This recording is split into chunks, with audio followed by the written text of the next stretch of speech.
All right, welcome in, everybody. We're gonna try to do this for you. We'll start off by saying that I've made a few mistakes this morning. I I brought my battery pack down and set it up by the tripod, and I did the entire stand day with my battery pack unplugged. We got about 7% on the battery, but the battery pack is plugged in. I hope that that the battery will hold on this. Uh, I'm not making any promises. This may be the shortest show we've ever done, but we're just gonna hang out, just kick back, just a leisurely Sunday. You guys hang out and chat and talk. We'll try to get on a fish if we can. Bite's been really slow. The wind is blowing, batteries is low, and but our morale is high. It always is. Hopefully the wind noise ain't too bad for you guys. We'll see. We'll see. We'll see. But we're gonna have to freshen up the baits on the rods here in a minute. And we did have one little takedown earlier in the during Stan's show while they were interviewing Dominic. It wasn't nothing real impressive, man. I mean, I barely even saw it. Black Betty was bending a little bit on the end.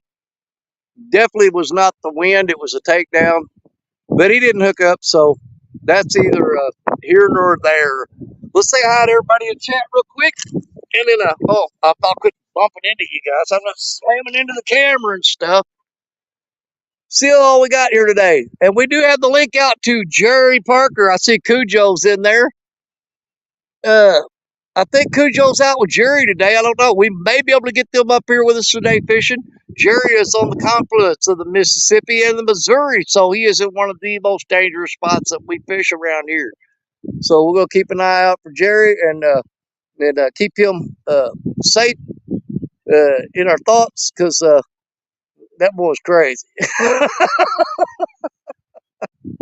And I think Cujo's with him. But that being said, let's back up and say hello to everybody. Starting off the gate right here. Look here, I see Fish in the Mid-South. Mike Snow, welcome in, my brother. Good to have you in here.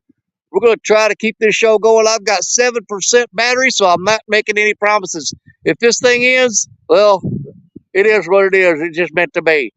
After that, Rob Fox. Good day, Rob. Good to have you in here. Martin from the UK. Welcome, my brother from across the pond. I hope you guys can hear me all right. Stephen Merchant, welcome in. Saying hi to Martin. Okay, Misplaced Country Girl.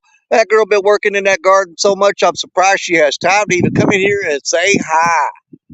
Out there pulling weeds, planting stuff, and all that good stuff. But Denise is a good girl. She gonna come in and say hi to us. My brother from the River Cats Tackle Crew, Mr. Lance McCouguy in the house. Hey, Lance, what's going on? You guys make sure you catch Lance's show every Sunday night. The River Cats Tackle Show on Lance McCouguy, the Wide Fisherman's Channel. Make sure you guys catch that. There's Cujo. Cujo, I think, is with Parker today. I'm not sure. He didn't elaborate this morning when I talked to him. He messaged me. Cutting up with Creech. There's another one of my River Cats Tackle brothers right there. We got the River Cats Tackle hooks out there on those rods today. Let's see if we can get something hook up on them. With this wind blowing, it makes it difficult. Bite's been really crappy here too lately, guys. It really sucks. I caught one channel cat in the tournament yesterday, and he'll come back here. We're throwing fresh bait today, not frozen. Maybe that'll make a difference. We'll see. Greenwell Fishing, Mr. Mike Greenwell in the house. One of the top fishermen in the country right now. That guy knows what he's doing. Love him to death. Mike Greenwell in the house. Everybody saying hi to everybody. Downtown, Ernie Brown. What's going on, my brother from another mother? Good to see you in here. We got the Brown in the house. I'm going to try to get through this as quick as I can. You guys just keep hanging out with each other, because you know what I'm going to do, man. I'm just going to fiddle part around here. And we'll just kind of chill out today. See what happens. We're still holding steady at 7% on the battery, so hopefully we'll make it. If it goes dead, you guys know what happened. The battery done died. It died. And it's gone. It's very nice. It is what it is. There's Terry Rose. If you guys ain't checked out Terry Rose, got all the bank angling tournaments out there. I would get in them. I just don't have the time. I wish I could, because, man, he throws some great tournaments. You guys need to check them out.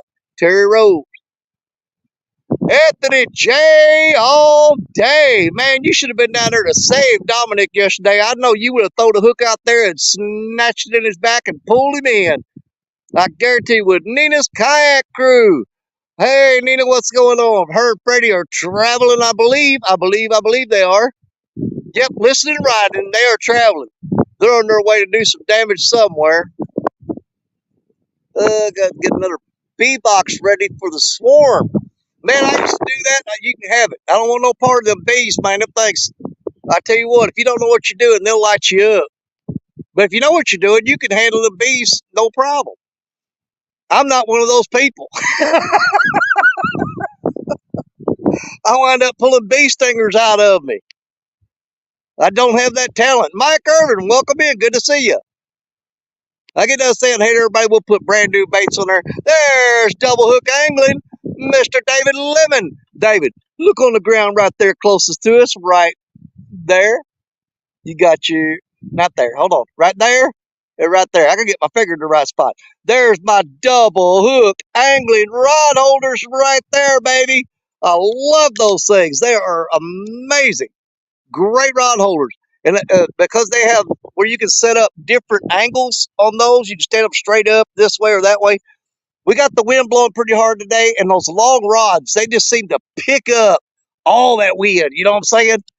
But because I've got the double hook angling rod holders there, I can lay those rods down a little bit lower and get them somewhat out of the wind. They're not 100% out of the wind, but they're doing a lot better than Black Betty sticking up there because she's catching every bit of that wind. But the double hook rod holders are definitely doing their job today. They're giving us that optional angle that we need to put those rods down there and try to get them somewhat out of that wind. Danny, working in the garden, expanding the garden, and upgrading, planting. All takes time. I know, my wife does all that crap. I ain't got no time for it. I gotta fish. I gotta fish. I have to be out here fishing. I ain't got time for that. She can plant all the vegetables she wants to. Man, everybody's saying hi. I hear, Danny, I was way down in Ohio when that happened. I know. Anthony, I'm telling you, I have no doubt that you would have been there with a snagging rod trying to pull him in. I just picture you doing it, man. Donald Long, welcome in. Good to see you. Heading to see Creole and Laura. Oh, I knew that. Danny, you knew that. How did that slip my mind? But yeah, I knew you was heading down there. Hey, eat a mud bug for me while you're down there. Get some of that crawfish. Going down there and get some of that high quality food. Catch some of them high quality catfish. That's what I'm talking about. That's better than going to Disneyland, going to see Creole. I guarantee. The one said hi to everybody. You go out t-shirt and pull weeds from around the box. You don't mind me, but get the box in a different store. Oh yeah, absolutely, Ernie. Man, I used to love. We had several beehives, man, but that's some of the best honey you ever had in your life because we had clover fields planted around them, and that clover honey, man, that's good stuff. Some people are really allergic to that stuff, though. Okay, moving along. I'm just skipping past you guys all saying hi to everybody. There's Dalton Lee catching many. Dude, I've had one bite today. I caught one channel cat yesterday. That's it. The bite is not good right now. But we're switching it up. We got fresh bait. We just threw the net down there a while ago and caught some fresh shad. We'll see if that makes a difference. I don't know. It might not. Okay. Waiting for Gregory to eat lunch and fishing 90 temps today. Yeah, we're in the 80s here, buddy. It is warmer than a biscuit out the oven. David Ogden only planted 3 things this year: tomatoes, okra, and peppers. Well, you planted 3 good things. That's all I got to say about that. You had me at tomatoes. Man, I love a good, fresh garden tomato. pick it off the vine, take it in there, put it in the refrigerator, chill it down a little bit, slice it up, a little salt on it, and just eat it like that. That's what I'm talking about. That's good stuff. Lloydies! What's going on, Lloydies? Good to see you, brother. Happy to have you in here. You on the river. I'm at the spillway Dam, Dalton. You cannot fish the Mississippi River right now. There are logs piled up along the bank that they're just stacked in there. So it is virtually or literally impossible to fish the river from the bank. There's too many logs right now, man. They're stacked up along the bank like crazy. Dagundai, also known as Dog and I Outdoors. Curtis Cunningham in the house. Welcome in. I'm like Stan. It's just way cooler to call him Dagundai. Stephen Merchant, we said hello. Him. Quiet, man. Curtis, what's up, Curtis? Good to see you, brother. Our phone is holding steady at 7%. Maybe it'll stick with us today. I did turn my hearing aids off because I wanted to turn the Bluetooth off here because it drains extra battery power. That's why my battery went so dead. I had the Bluetooth turned on during Stan's show, and I didn't have the phone plugged in, and it drained the juice out of it. It was like pouring it on the ground. River Cats Tackle, Mr. John Cyclone.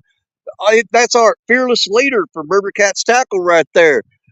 Oh, yeah, John. Man, I tell you what, he sent a bunch of pictures of fish the other day they were catching and just like irritated the crap out of me. I'm like, man, I'm up here just trying to get a bite, and he's landing 60s and 70s and 50s and 40s. And I'm like, all right, John, you go, boy, you get them. Thanks for those shad, by the way. I appreciate it. You bet, Dalton. Hey, if you need some more, come on down here. I'll give you some more. I got a whole big old giant cooler full of shad right there. Yeah, I've had one takedown today and one bite on stand day.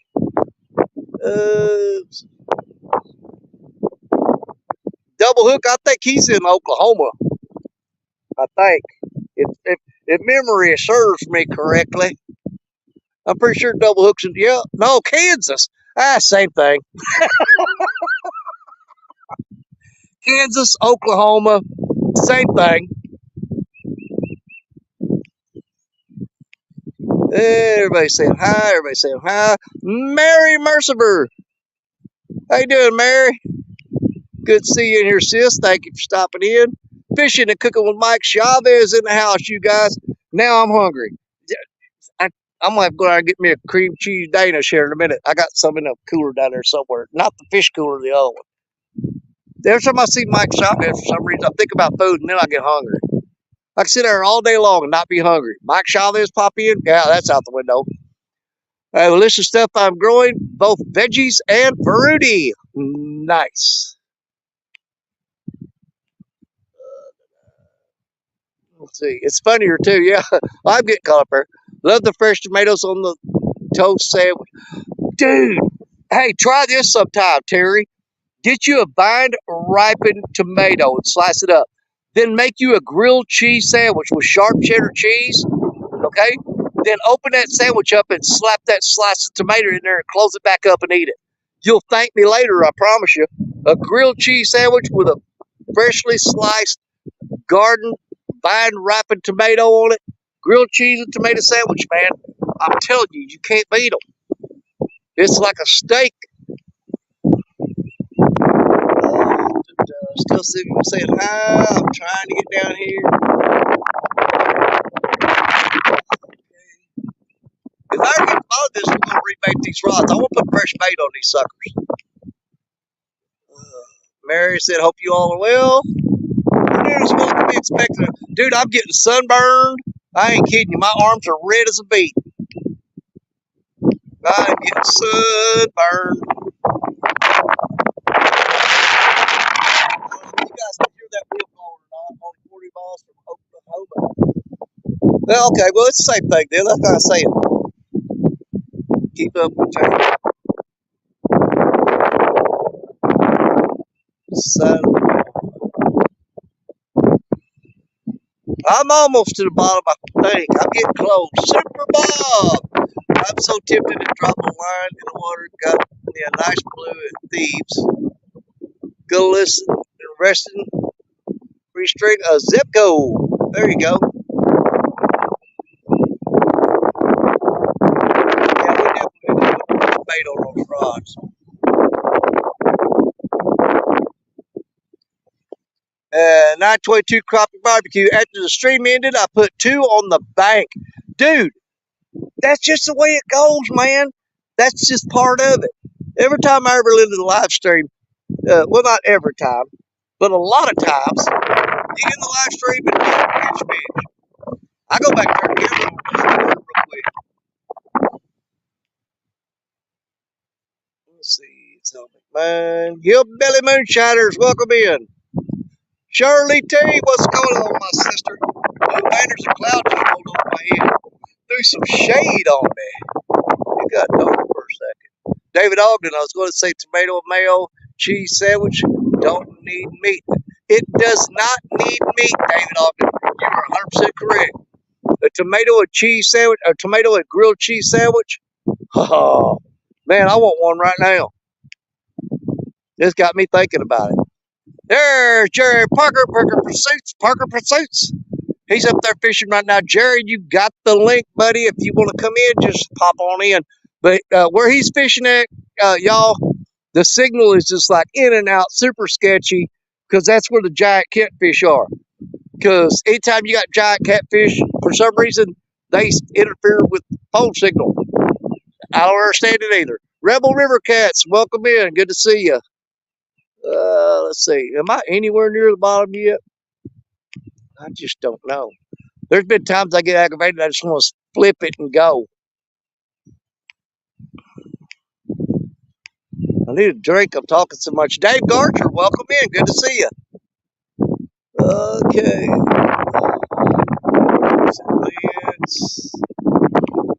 Everybody's saying hi. Everybody talking. See, that's what's cool about it. You guys talk to amongst yourselves while I'm trying to do my thing here. Let's see. The beefsteak tomatoes are the best to use. They are really juicy. 100% agreed. Hands down, no truer statement will be stated today. There's Lisa Burrito Catfish, my buddy, my PB buddy. My buddy, my PB buddy. All right, we are at the bottom. I'm going to sit here for just a minute, and then I'm going to rebait the rods one at a time. We've got 6 of them out. Then I'm going to grab my cooler by Mountain Dew, and I'm going to sit behind this camera, and we're going to see what happens. We're holding steady at 7% on battery. Hopefully, it stays that way. I just don't know, guys. If we start doing anything fancy, we're going to lose battery real quick. Let's see, I'm expert, and I'm Italian. Mary, you had me at Italian. I love Italian food. Oh, my God. Of course, I love all kinds of food. Mexican food, Italian food, Chinese food, Indian food. I eat it all, man. If you can cook it, I can eat it. Except for tofu. I don't eat tofu. I hate tofu. Mike Young, good afternoon. Good to see you. All right, guys, let's put some fresh bait on these rods and see if this wind's going to keep us from catching anything. What do you say?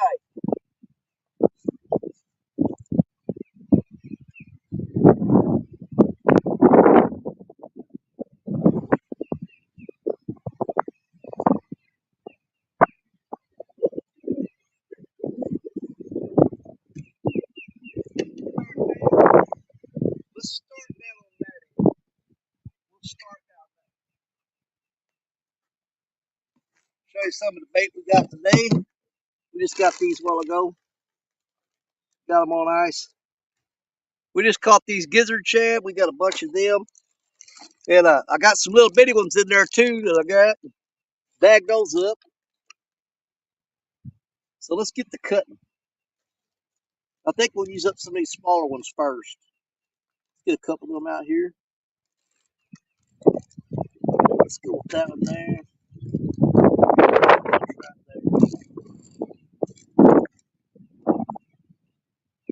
We will start with those.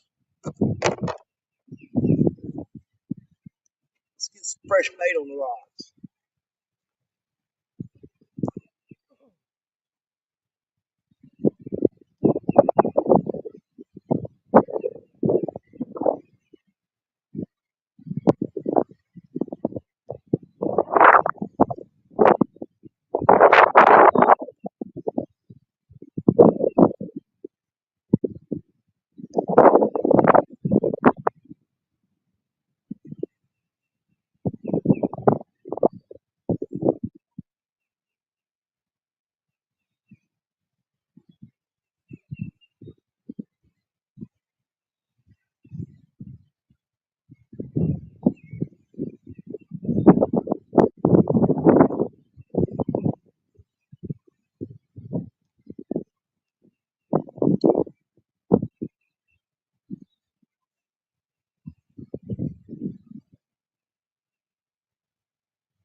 that little shad head on that river cat's tackle. Crimson red hook right there. This thing out there.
Drinks down here. There we go. Well, my camera's off. No, it's still holding 7% though. So maybe if it's making the screen go dark. Okay. That took a little while. I apologize. Let's back on up. Let's back on up. See all we got coming in here. Oh, what you kids arguing about? Lisa, one of us. Good Lord, y'all. What's going on here? Dave Archer. What's up?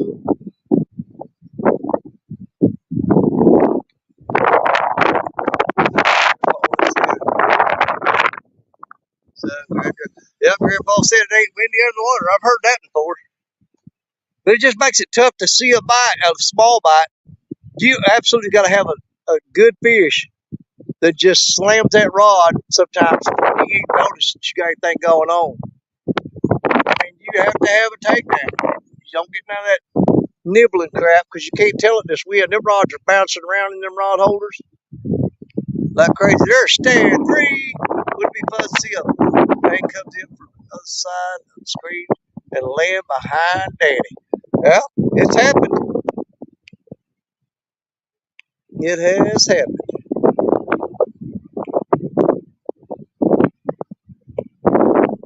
See Lisa and Mid-South arguing. Let them want to be outdoors. I swear if you catch a fish, Daddy, I'm going to be so pissed.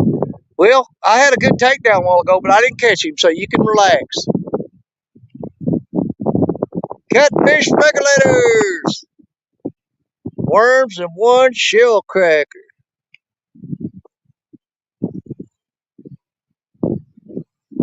We got to try to catch a fish for Matt today. Matt, did you eat those white bass we sent home with you? I hope you did. And not usually. There's Brian B. Catfish, yo-yo booger eaters. What's going on? What's up, Brian B?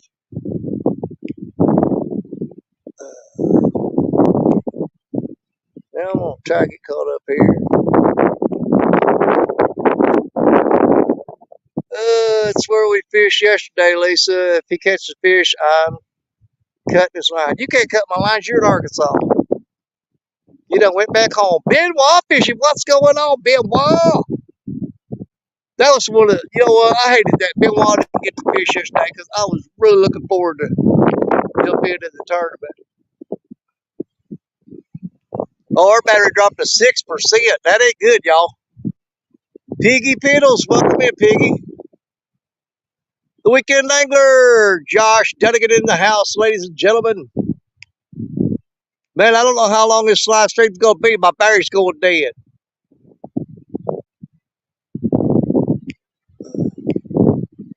We'll try to hang in there. I ain't making no promises, you guys. It may be the shortest weekend I've had yet. It may be the shortest live stream. There, we're all caught up, I think. Yeah, we're down to 6%. The show is still charging though. Hopefully it'll hold out.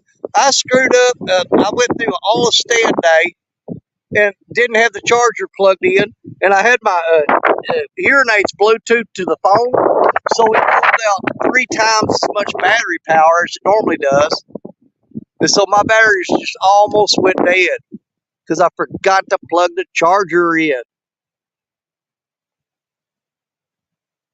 I don't hardly ever pull that Jody rod over is just whipping in the wind. It's bouncing around there or pulling and bouncing.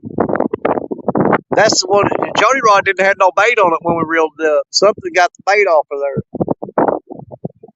Man, I got fish scales in between my fingers. That's dried up in there. It just feels weird. Feels really weird. Let's see. You want to catch a pig, brother? I want to catch a pig too. I ain't caught one in a couple months. Turn the screen brightness down. It'll save battery. Of course, it's harder to reach at. Well, we don't need it any harder for me than it normally is.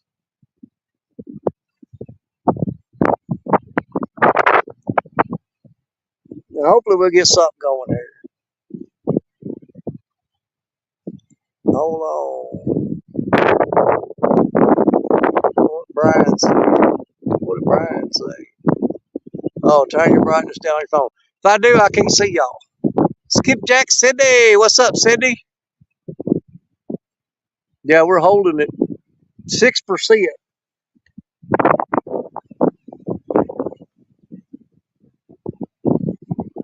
Come on, fish. You got 6% of battery to get on there. We do have the battery pack plugged into it. The thing I've noticed about my phone too, as long as I keep it above 50%, that battery pack will charge it back up to full. But if you ever get below 50 and put the battery pack on it, it struggles to recharge that phone. I mean, struggles. So it may be, see how that rod's bouncing in that wind? It's blowing, y'all. I don't know if y'all can hear that wind or not. Okay, wind noise.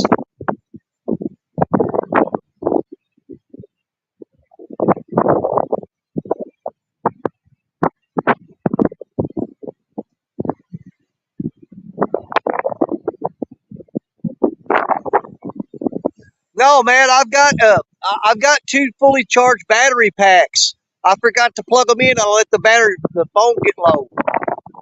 No, I've got battery packs, but once it gets real low, it don't want to charge up. Yeah, I've got now pull the lid off. Crap, can't get it out of here. I got this right here, and I forgot to plug it in, and I'll let the battery get low. But I've got another one in the truck fully charged too. Man, that wind's gotten worse. It wasn't this bad this morning. We may have to move over behind that tree. I don't know if it's going to do us any more good or not. I don't know if it'll be more good or... Retired Rick, welcome in. Fishing with Jeff Bill. Hey, what's going on? Oh, Lord, I'm tired, y'all.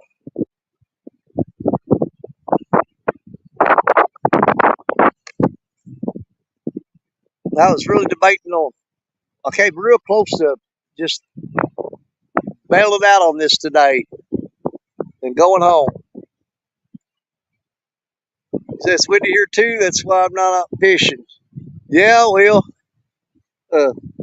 I can't help myself, man. I'll fish in some of the crappiest conditions you can find.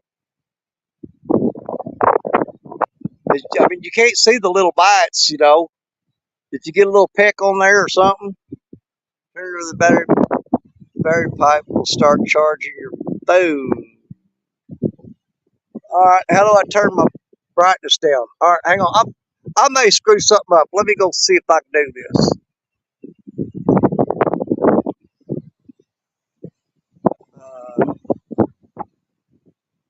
Let's see. sound, power, location, power saving. What if I turn power saving on? Dark mode, eye comfort, everybody shares, eye comfort, shield. I don't see it.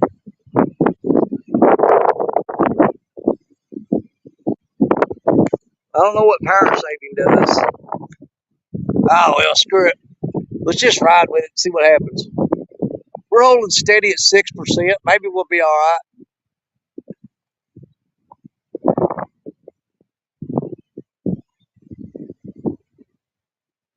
Catfish Regulators is driving, so he said hello to everybody. We don't want him texting and driving off the road.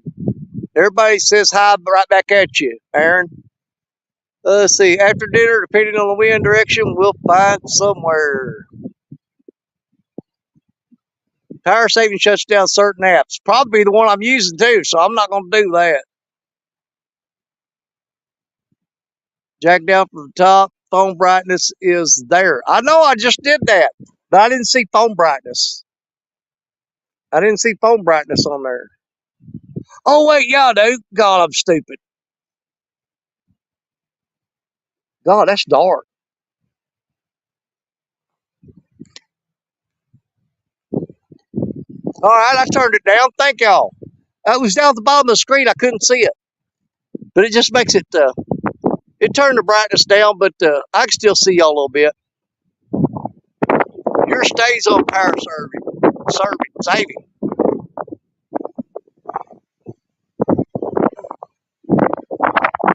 Yeah, the only way we're gonna see a fish today, the only way we're gonna tell if we get a bite, is if I'm bumping all into y'all. It'll have to be a big fish. If we see a bite today, it's gonna have to be a big fish, because a little fish we won't be able to tell it. Them rods is a whipping in the wind.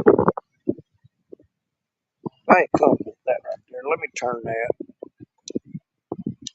There. Now y'all, I'm like 2 inches away from the screen. I'm all up in y'all's face. You just don't know it. Where's your curler? It's in my bag. Are you getting wind noise? Are we getting wind noise right now? Dadgummit. I can't find a comfortable spot here to sit and look at this too.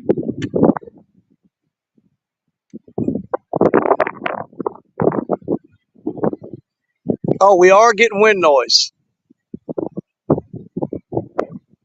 Well, let me see if I can fix that real quick. Hang on.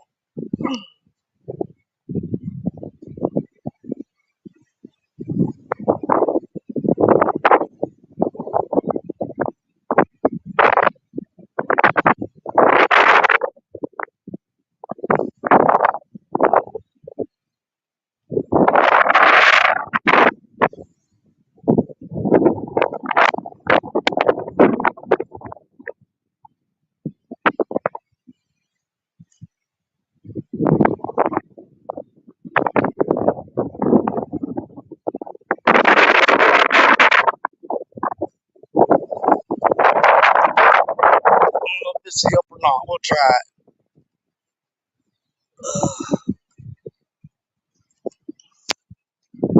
Plug the charger real quick.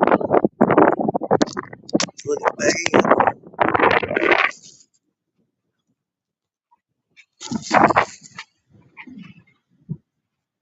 All right. Did that help the wind noise any? Is that any better?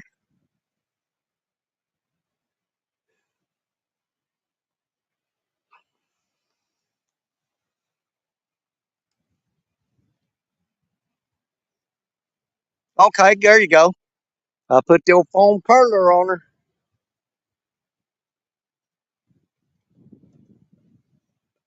There goes styrofoam cup blowing across the field.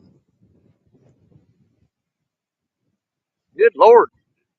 The wind's blowing that cup changed direction 3 times.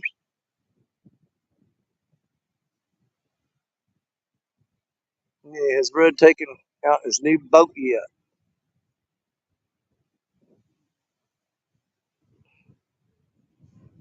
See, I got the phone pulled I got the phone pulled right up against my chair here. I need to scoot down a little bit. So, problem with that is, if I do catch fish, I jump up, I'm probably gonna knock y'all over. I don't know. We'll see. We'll do the best we can do with it.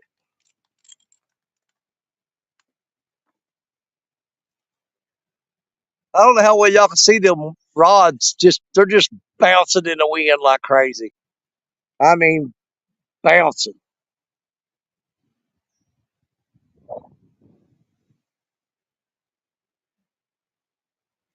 John Boy Catfishing, welcome in. Good to see you. Matt, if you're still in here, dude, you should see the cotton picking white bass I caught this morning. I got over there vertical jigging off of that dam. Dude, I got some monster white bass. I put them in the cooler and packed ice in them. I'm going to take them home and eat them myself.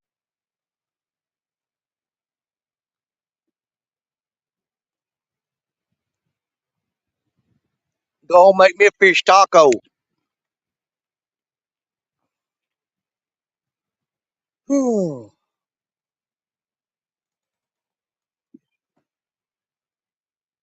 I'm getting sunburned all to heck. I don't know if you see that or not. Look at that redneck burn. Look at that crap. My arms are just red as a beet. I can feel it too. All burned up. Getting that farmer's tan going. I can feel it. You know when you get a sunburn, you start feeling the skin get tight on your arm, like it's tightening up because it's cooking.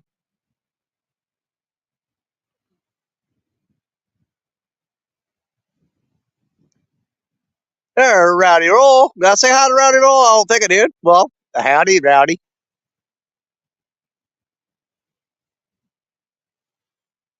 I just don't feel like this camera is level. What is going on there? Try to adjust it a little bit. Yeah, that's still off. Oh, crap. Always too much. Right there. Yeah, good enough. May not be perfect, but dang sure good enough.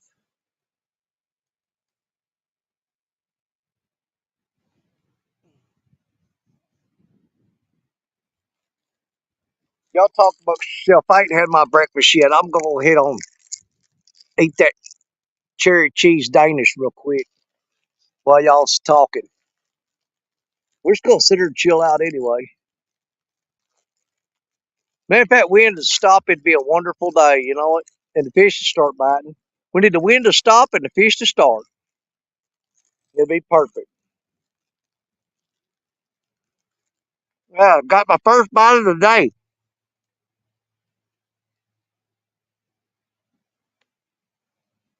on a Danish.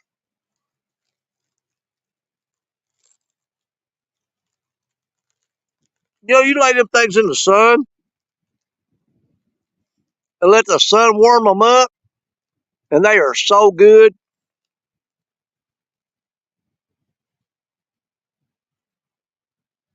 Like nature's microwave. Up in the air, love. What's going on?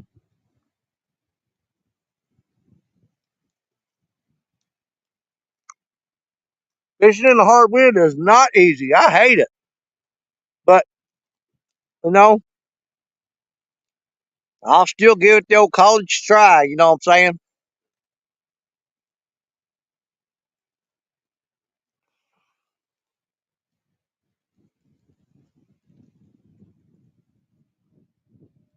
I've actually caught some pretty good fish in high wind. Um, it wasn't easy. And I ain't saying I enjoyed it as much as not, no wind, but it is what it is.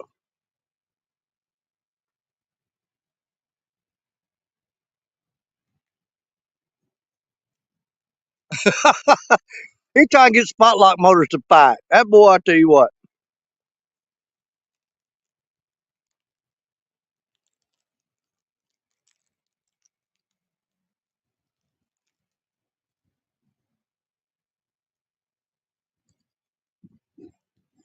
Nah, Stuart.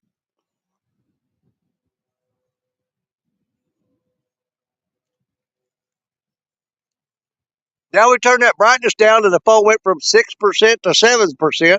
So we're slowly climbing that hill. We gained 1%.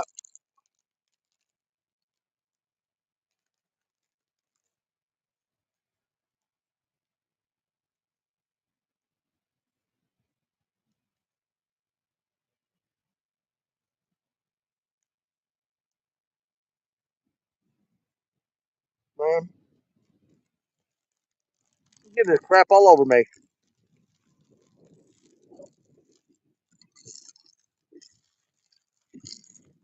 All that frosting off of that Danish. I'm getting it everywhere. Got one more of those left.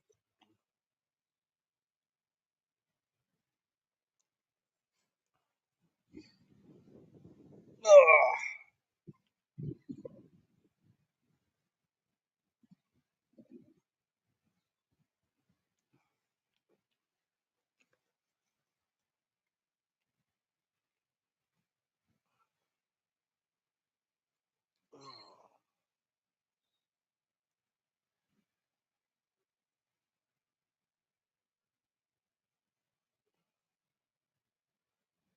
Let's see here.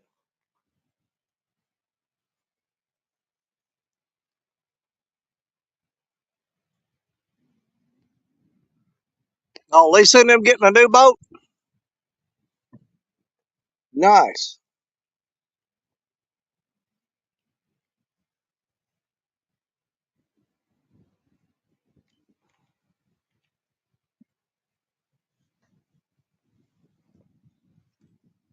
I thought about going down to the dam and just fishing there today and hanging out with you guys. Get on some white bass and try to catch some skipjacks.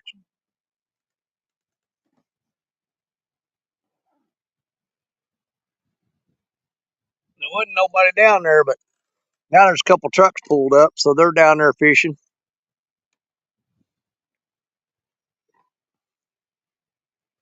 I'll wait and see what happens with that.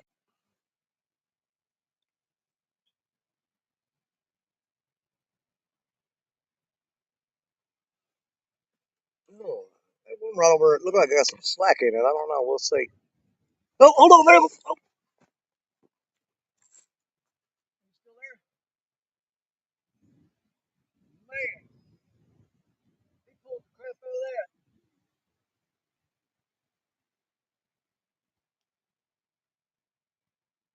Did y'all see that? Man, he took it down hard.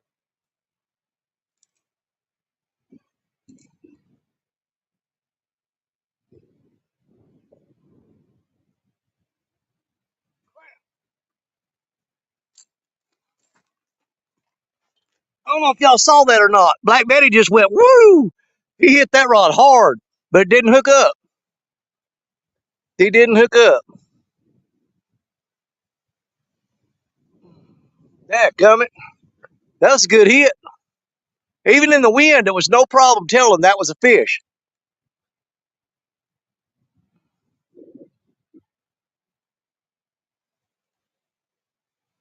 Let's see if he comes back. Let's see, Danny. I ain't talking about that crap. Yeah, did y'all see that takedown? He hit it. Now, why in the world that fish? I got a really big bait on there though. It's way bigger than the hook. But yeah, he definitely hit it. As much as them rods are bouncing around in the wind, you can still tell that was a takedown. No doubt about it.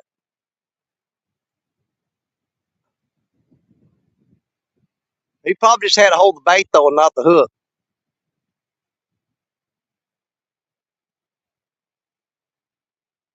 Yeah, he smacked crap out of it. I hope he comes back and does that again. That'd be nice. I couldn't get up out of the chair, man. I was stuck. I was trying to get up. I was like, crap, he's biting me. I gotta go. I gotta go. That's a good hit. I like that.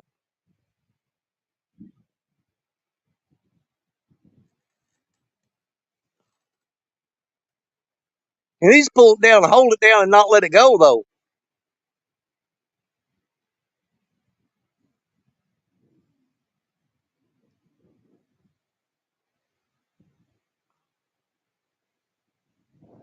This wind is just terrible, y'all.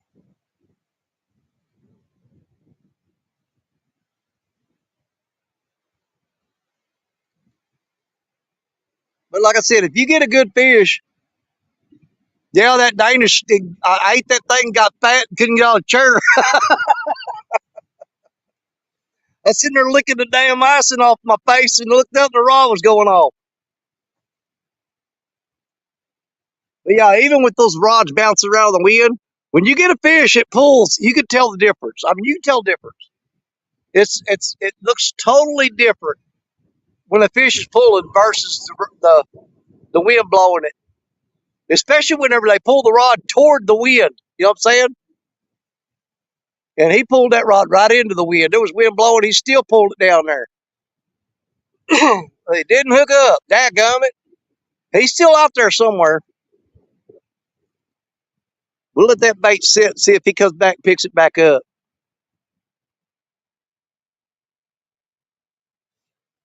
Might have been a gar or a cotton picking bowfin too. They do that a lot here. They'll pull down like that and let go.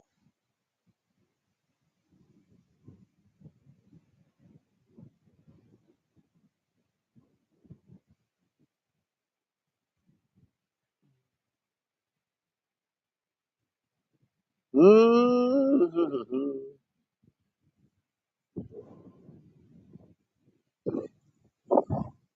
We'll let it sit for a little bit. We'll have to check that bait. He might have let's see, man. Cook them. Hold on, I want to see what he said there. Cooked them white bass, Daddy. They were so good. Put them on the ice last night. They're too bad to cook them last night. Oh yeah, no doubt, dude.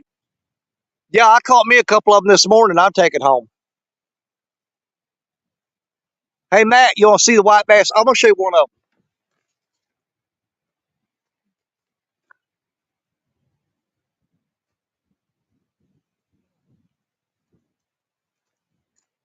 I got him packed in here on ice with my bait.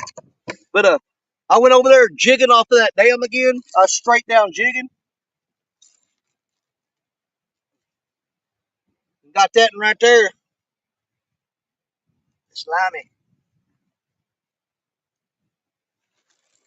Get back under that ice.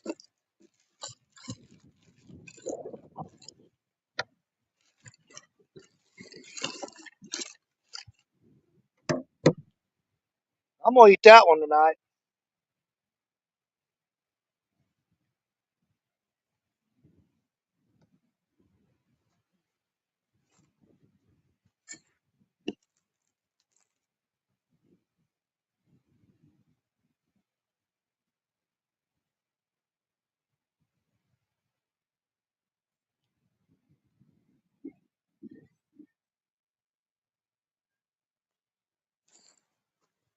Oh.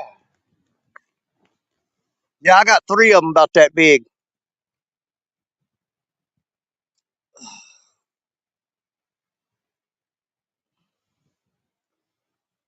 Well, you said them bowfin are fun.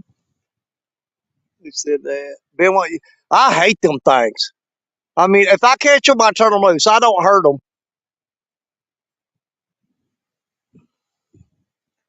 I turn them loose. But uh,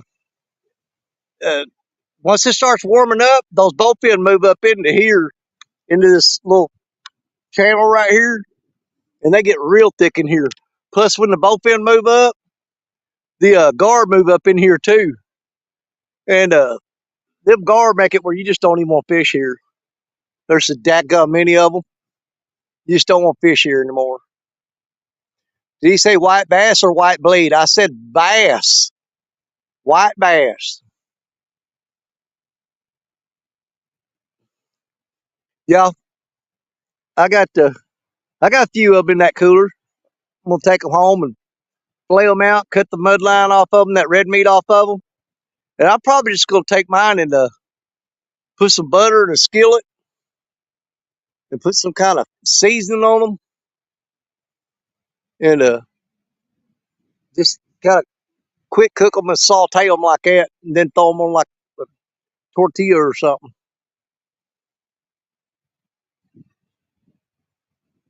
Said, I'm gonna get me that state record for Ohio one day.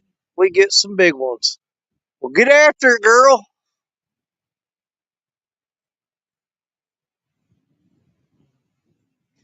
Said, by the way, Daddy, I posted that cat. Check it out. Bad light, unfortunate. Okay, Lordy's definitely. I definitely want to see that.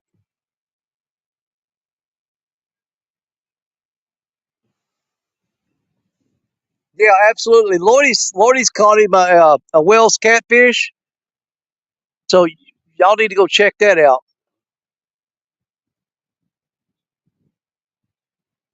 Guerrero Bagre, what's going on? Hey, there's Lisa Elliott, my sister. Hey, we got the Lisa rod out. She's right there. There's Lisa. You can see her down there right there. She's out trying to catch fish today, too. We had a pretty good takedown on Black Betty a while ago, but it didn't hook up. It was a big enough takedown that we could tell it was a takedown, even with the wind blowing real hard.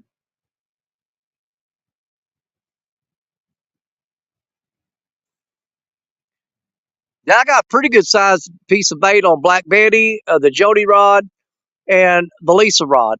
I got 6 rods out. 3 of them have the bigger baits on them. 3 of them a little bit smaller.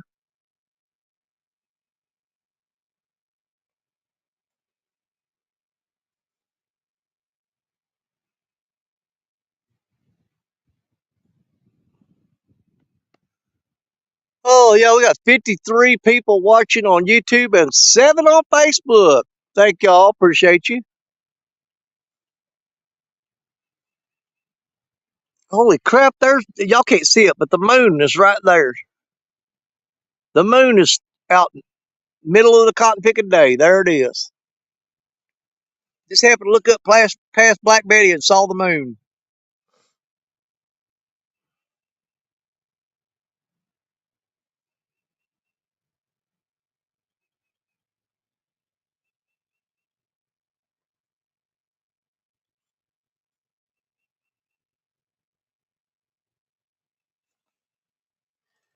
If it wasn't so much dadgum trouble, Annette Eastman, how you doing, sis? Good to see you. If it wasn't so much dadgum trouble, it would take too long. I would pack all this up and we go down to the dam and catch white bass. Just go down there and catch those. Because the catfish just ain't biting good enough to hold my attention for very long, really, anymore. I mean, normally they can, but when I know there's white bass down there that's biting real good, it's kind of hard to sit here and wait on a catfish that you don't think is going to bite. You know what I mean? We're going to have to check the bait on that rod because it got hit real hard a while ago. He might have got that bait off of there. So we're going to have to check that bait. We'll give it a couple more minutes, and then we'll check it.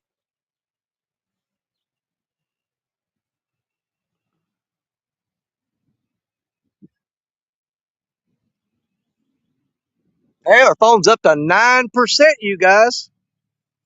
Oh, hey, it come right in there on the side by sides. Yeah, ain't no point in going down to the spillway dam now because this fix to get packed with people fishing. They're going to be in there elbow to elbow like a trout stream. No point in going down there now. It's going to be too crowded for me.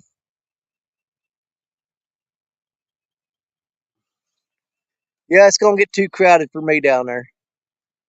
Let's go and check that bait. What do y'all say? Let's do it. Let's check that bait.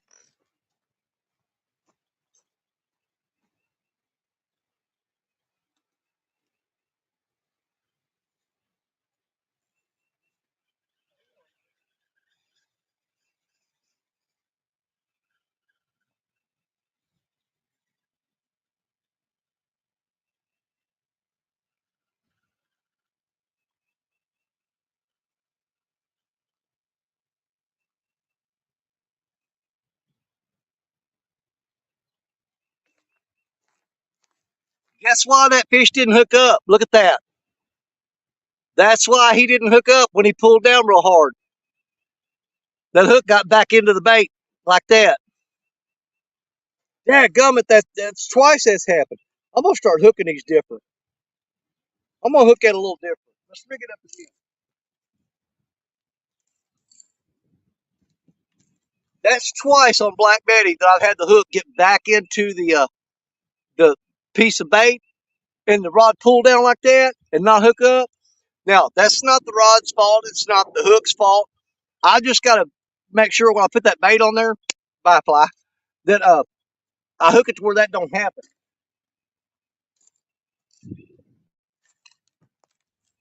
Okay, this hand.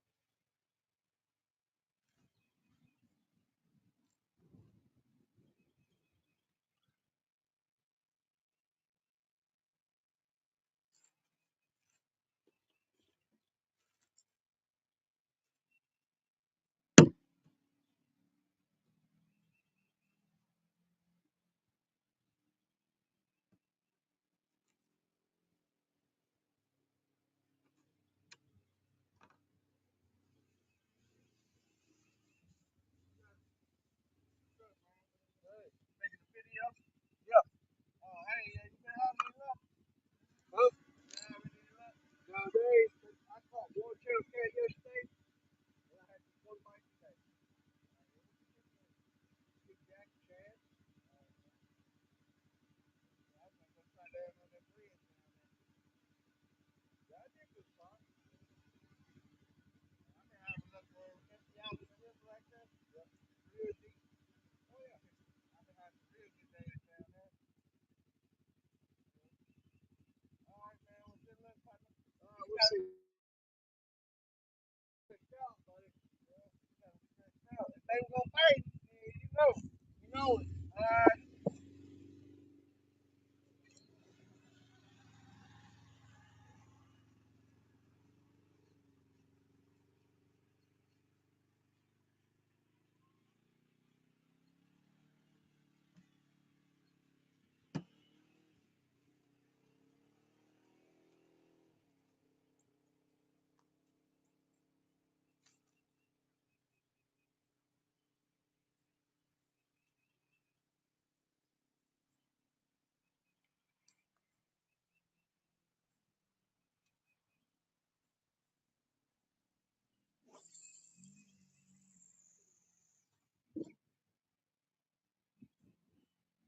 We'll cover that in a minute.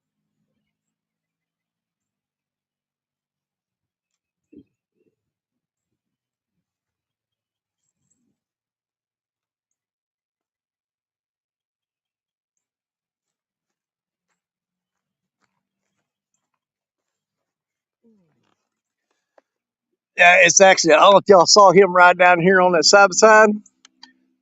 Dude, they got like 50 signs up right there that says no vehicles past this point. And he drove down here anyway.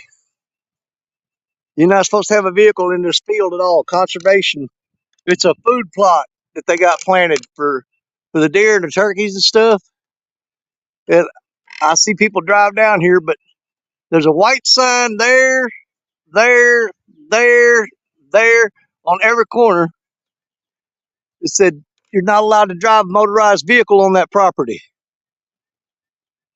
But he drove down here anyway.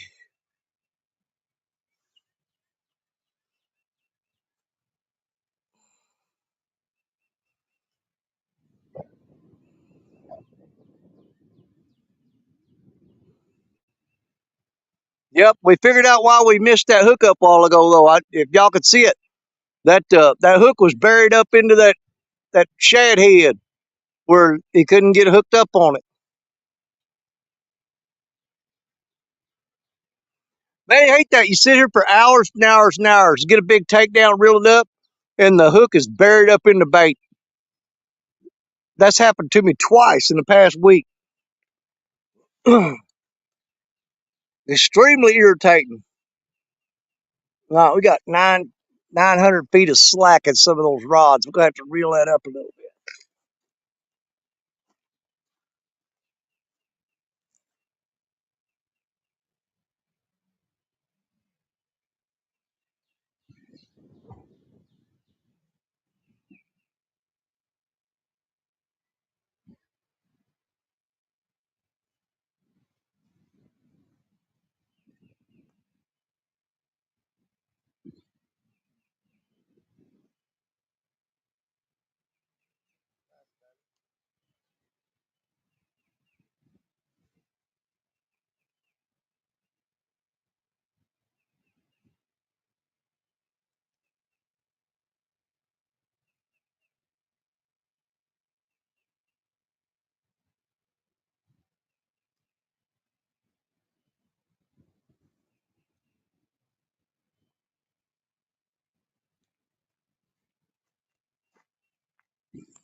Trevor Williams, how you doing?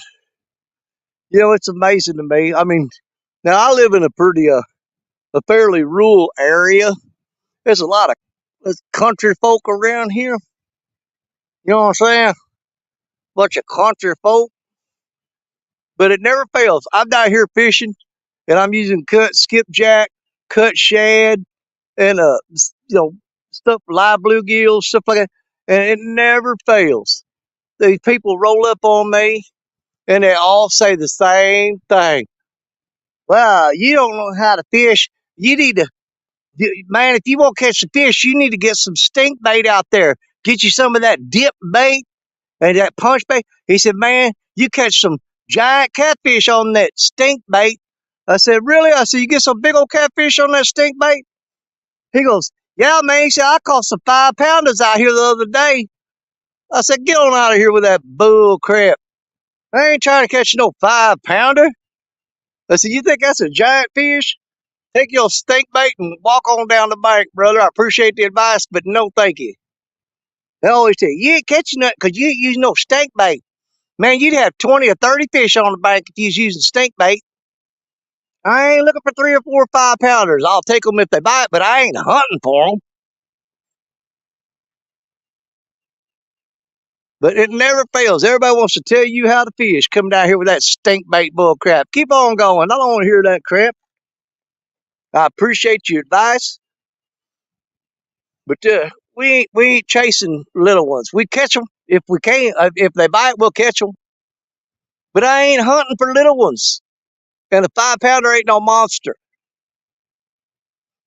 Need some of that old blue cheese. Yeah, that guy yesterday, Matt. Oh my God, dude! I was about to tell him to hit the road. He kept coming there and saying, "You guys don't know how to fish. You need some of that blue cheese, that old stinky blue cheese." I said, "Man, you need to get your cheesy butt on out of here. Stop trying to boss people around, try to put them down, tell them they can't fish. Yeah, y'all using all them cut up big old fish. Ain't, you catch more fish if you use some of that stinky cheese. Give me a break." I said, "Yeah, when I take the kids to a farm pond, that's what they use. But we're fishing down on Mississippi River now." Oh my God, City down that city gonna start throwing marshmallows on the dang hook. Who was that? No, wait a minute. Somebody was caught in a tournament. They caught a fish on a marshmallow. They were using marshmallows for bait though. Need chicken livers, yeah. You gotta have chicken livers.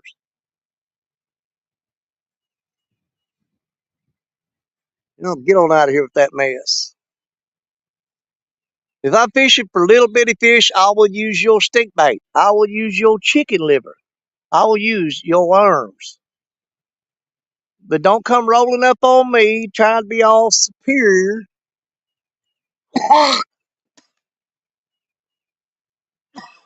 Friggin' bug. Oh, God. You know what? When you can't get them to come up, just go ahead and swallow.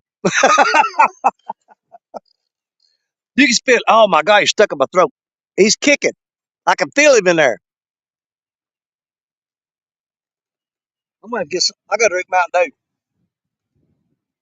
I got to wash that fly down. He's stuck in my throat. You little son of a gun. Oh,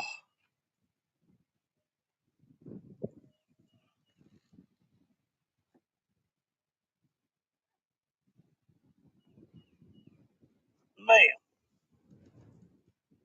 Yeah, you be on a roll talking and a bug come on, just shut you up like that. Patrick Gray. Man, I don't know what's going on, man. We got eagles flying over today. That's always a good sign. And my eagles are my lucky charm. Let's see. That's it, Jared Thrower and Pounder. That's baby for you. Yeah. Oh, Parker in here. You got 31. Let's see. Been a slow day here. A few fish, biggest 31s. Okay. Dude, that sucks on the if you're on the Mississippi River and the Missouri River confluence and yeah, 31-pounder, nice fish. But for that area, yeah, you can do way better. And he will. He will. Y'all just give him time. He'll get on something.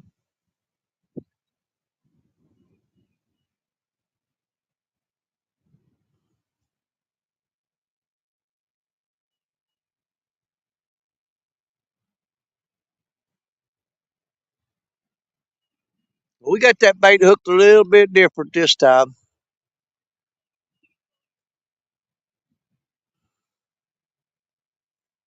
Yeah, Richard, you were watching those eagles and ducks fighting? There's a turf war, man. Eagles and the ducks fighting over territory. Well, I'm not betting on the duck.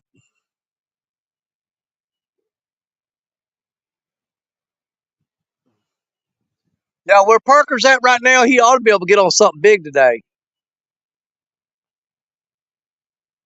Of course, I think the water is dropping pretty fast there right now. Hey, Seppi, Mike Seppi, what's going on? The water is dropping fast up there. It's still on the rise here. Yeah, we're still on a rise, but where Parker's at is dropping. So that's gonna mess his bite up even a little bit more. That wind died down some.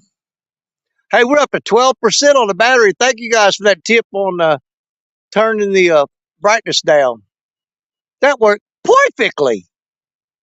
Oh, hold on. We just got that J Dog rod just got bumped. There he goes.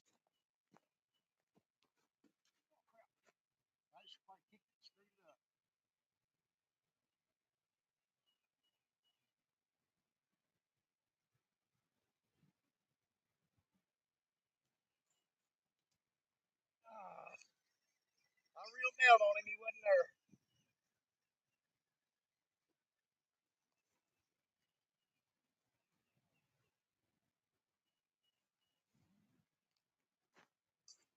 He took the bait with him too.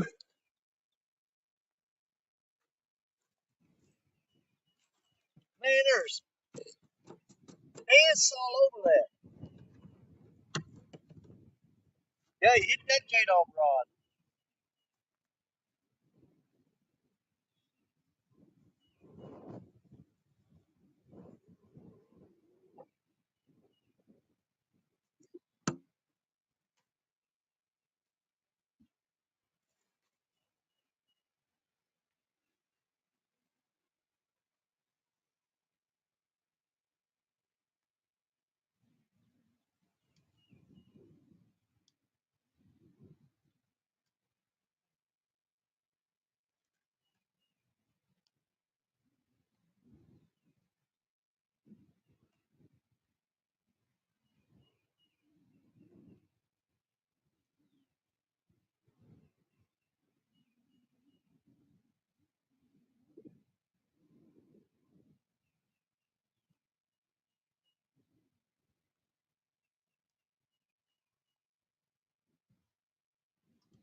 Man, you ever have one of them days where you just keep screwing stuff up? I don't know if y'all saw that or not.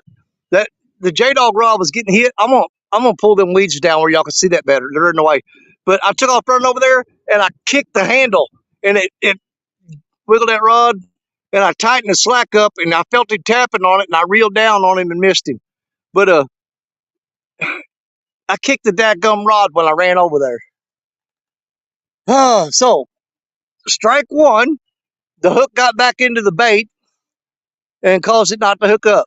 Strike two, my big stupid butt ran over there and kicked the rod before I could get it out of the rod holder. Let's get those sticks out of the way where you guys can see a little better.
That ought to do it.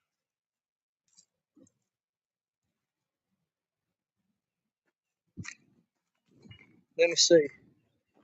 Oh yeah, now you got a clear view of that rod. Had to do a little pruning there. Nah, we don't care.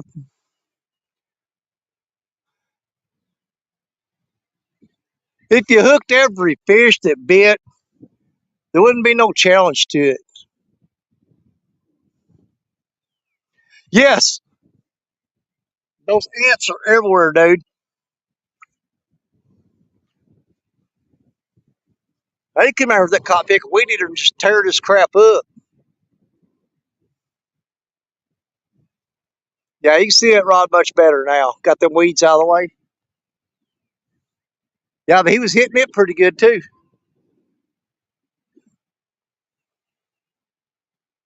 That's strike two, though. We've missed two fish since we went live. And we've been live for, holy crap, an hour and 24 minutes already. We've already been live for an hour and 24 minutes and we've missed two fish.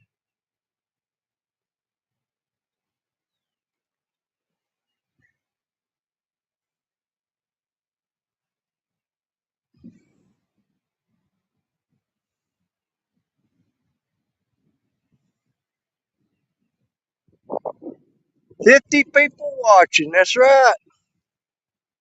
Let's see here, what's that say? We know what bait would have kept both of us fish on? Steak bait.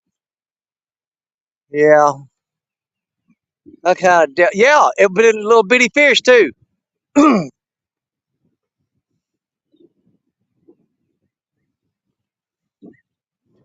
Yeah, imagine me coming out here with the one of the little stink bait things and throwing them 16-foot rods and them 13-foot rods out there with stink bait on them. Yeah.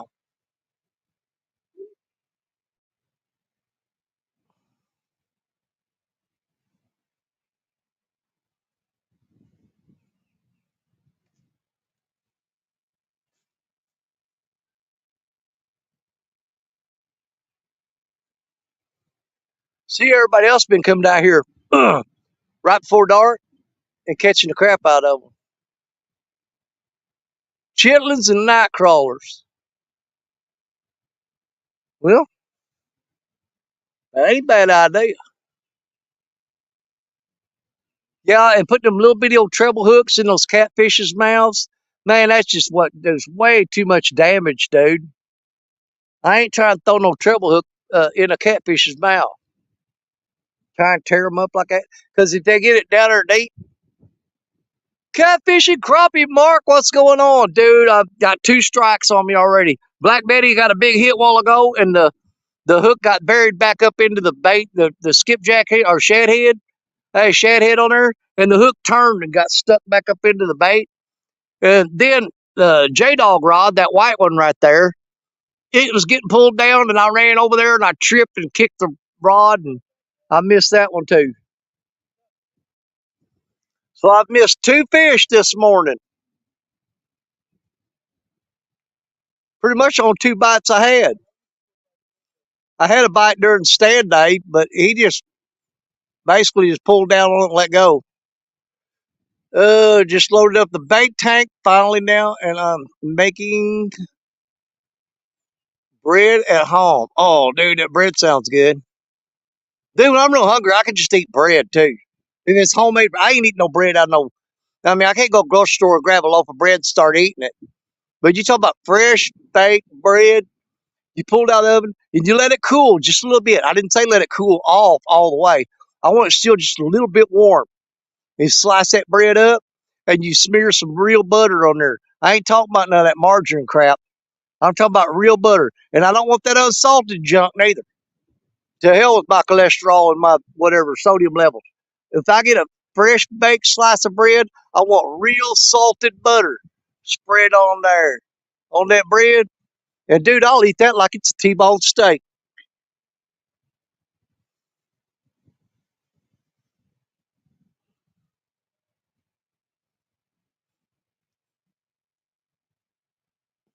The on the bright side though, like I said, we've had two good hits on the rods, 2 good bites. So at least they're doing a little bit better. I mean, it still sucks, but we're getting a little bit more action than we were yesterday. So maybe it'll turn on and it'll get busy here a little bit. We'll see. Mom P sent over some homemade vegetable soup, so I needed bread to go with it using Amish butter for it. That's what I'm talking about. That Amish butter, that's the real stuff, man. That's the real stuff. Cow butter and biscuits. Heck yeah. Dude, we growing up, man, we had 2 cows and yeah, we churned our own butter and all that stuff, man. You go out and milk that cow and you put that bucket in the refrigerator with the cloth over it, and then you come back and all that heavy, thick cream stuff on top, you scrape that off or scoop that off there, and you put that in a butter churn. And man, you sit there and crank on that handle on that butter churn. We had the kind that fit on a gallon jug, and you turned the handle and it had little paddles in there that swapped around. You know what I'm saying? And we'd sit there and crank on that until it turned into butter. Then Mom would pull it out and she'd add some salt to it and kind of just mix it all up with her hands. And then we had these little wooden butter molds. They were round and they had like a plunger deal on them. And she'd pack that butter mold full of butter. And whenever you stick it over in the refrigerator, let it harden up. And she'd take it, push that plunger, and then pop that butter out there. And have this cool little like flower leaf thing on top of it, little design. I know some of y'all know what I'm talking about. If y'all know what I'm talking about with the butter mold and the plunger that popped the butter out, just give me a heck yeah. Heck yeah in the comments. You know what I'm talking about, you old country ass. Raised up right. That's what I'm talking about. Don't get drunk and try to milk the bull. Nope. That's a bad idea.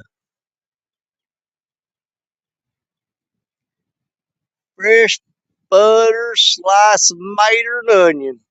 Ernie, yep. You know what I'm talking about, Ernie Brown. We're sitting up in there lying. See, he got all the beehives and stuff. And he don't just have fresh homemade country butter, the real stuff. But man, he go out there and dollop some honey on the biscuit. He'll put butter on the biscuit and then dip it in honey and eat it. See, that's some old country Ernie right there. I guarantee it. He can sit there and lie to y'all all day long and say he ain't. I tell you right now, Ernie Brown puts butter on his biscuit and then dips it in honey. The mom used to make 4 family sandwiches, homemade bread, and I'm gonna back up on that. Hold on now.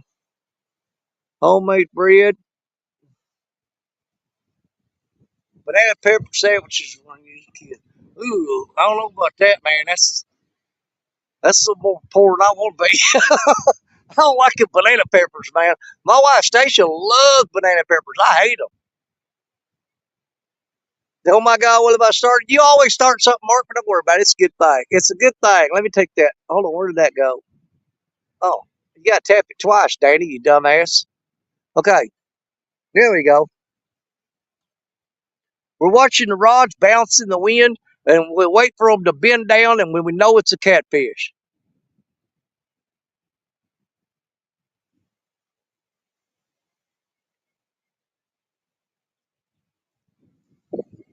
Man, them rods are bouncing.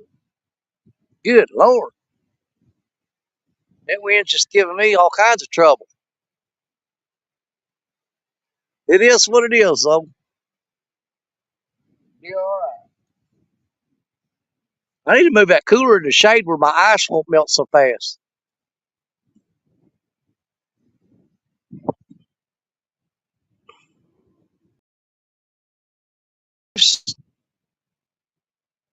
Welcome in.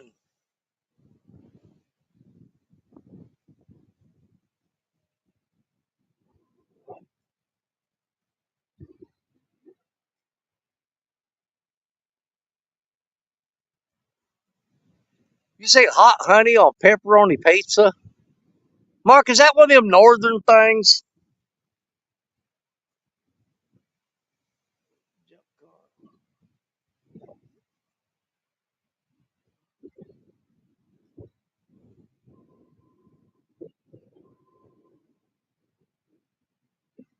Let's see.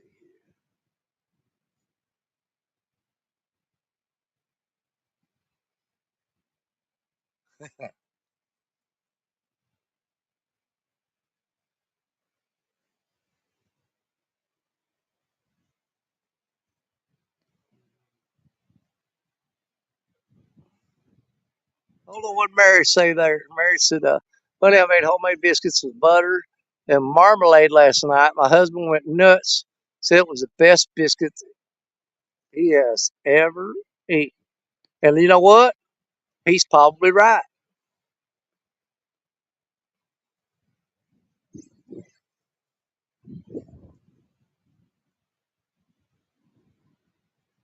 Have some Mike's Hot Honey. Never heard of it.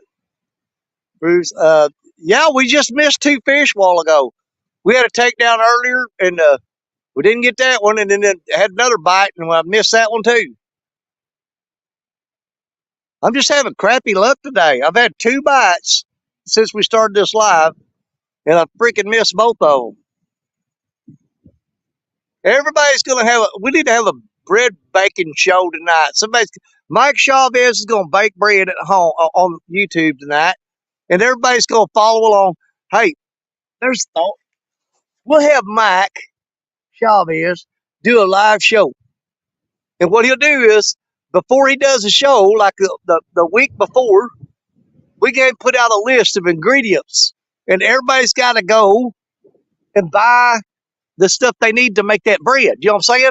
And then he can go live and bring people up on panel, and then they can bake bread while they're live, all of them up on panel together, and then we'll kind of just like check it out and see who made the best bread when it's all over. How fun you think that'd be? It's a bread baking competition.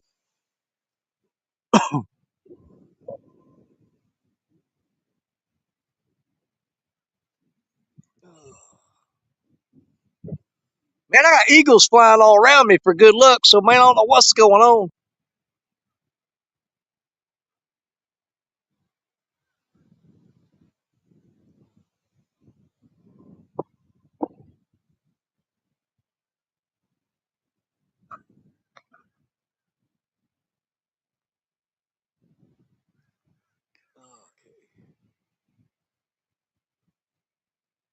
Be right back. Need to call someone.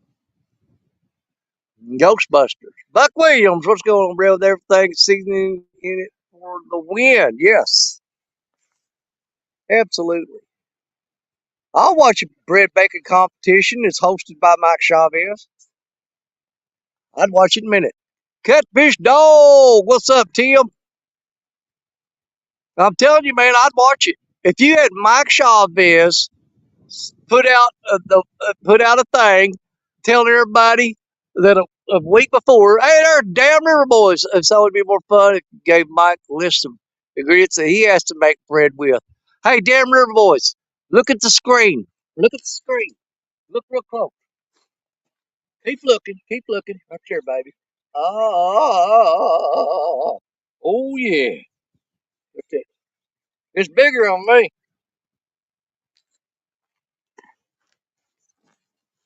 Sporting the damn River Boys shirt today.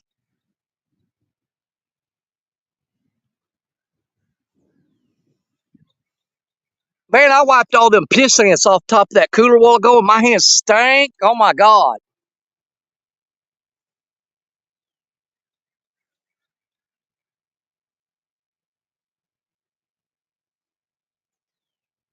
We just died down a little bit. Boy, I tell you what, I've done some clearing on this brush. I cleared some brush off here. I put in some work, knocked them sticks down on that bank right there.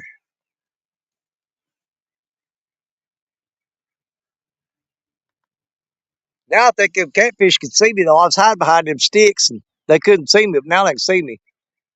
Gumbo, what's up, Gumbo? I was going to ask to fish with you today. Dude, I'll drop a link. I don't care.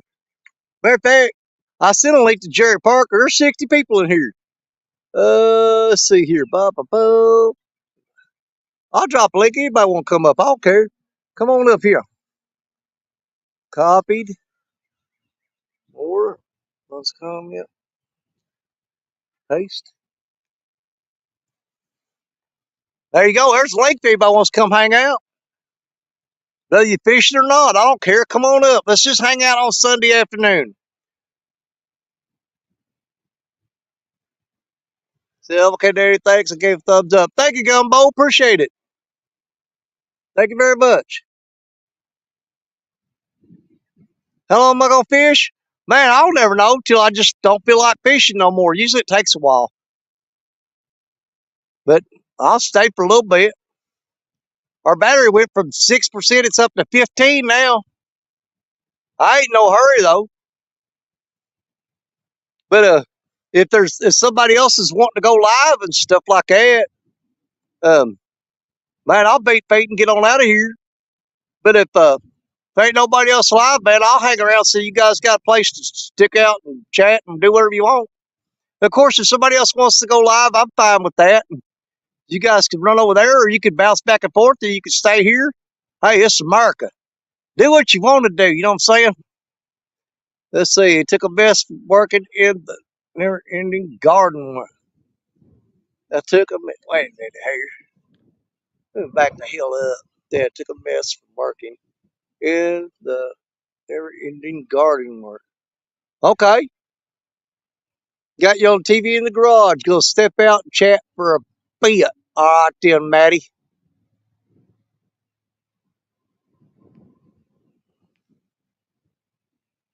That would have been fun. Trump supporter or not. Yeah, absolutely.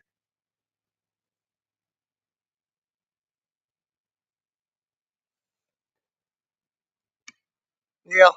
You know what? That's another reason I love being out here fishing too, though. Because I try to keep up on current events and everything. But man, I tell you what, these politicians, every one of them, Democrats, Republicans, all of them, about sick of them. They're all full of crap.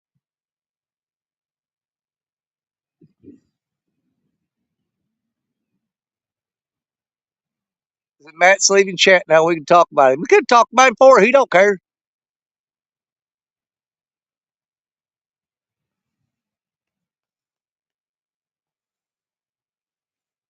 We got 2 strikes.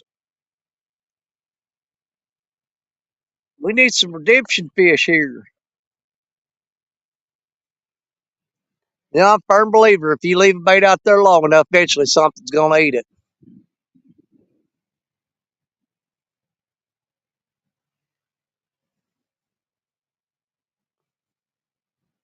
Don't like any of them. Here's the thing.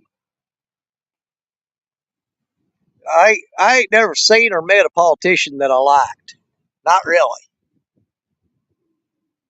There's some of them I can tolerate, but I ain't met a single one of them that I trust. I'll tell you that. Not one of them that I trust anywhere.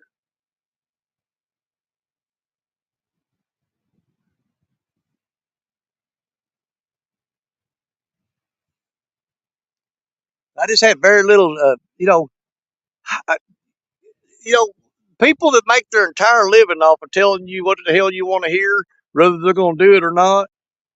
Now, that's a hell of a job, I guess. But they get paid a lot of money just to tell you what you want to hear. That don't necessarily mean they got to do it. They'll just say it and get paid for it. Can you believe that bull crap?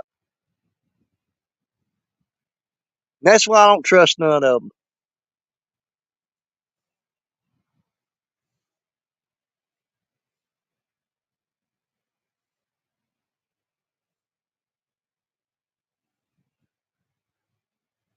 Man, I bet you we got bowfin and gar moved up in here. I almost bet on. I ain't seen. I seen two gar yesterday swimming up close to the bank.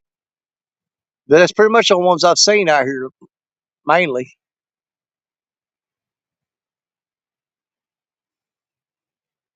Then they call it 2 pound channel on that 8/0 crimson hook. Look bigger than the fish's head. Oh yeah, I do like those crimson red hooks. So I like them.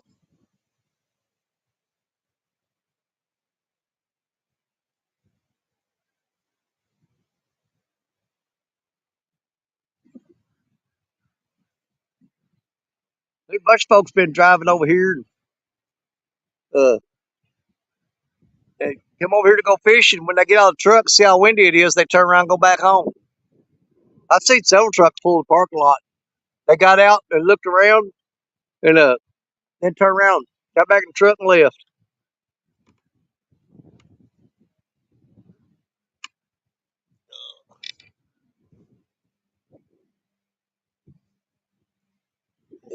Branch the government to make changes. If one politician saying he's gonna, he's lying. Yeah, they're all lying.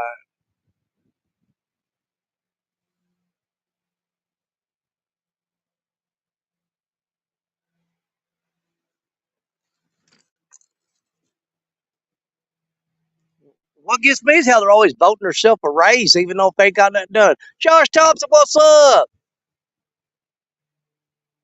I know it, dude. Man, I need a fish to get on here.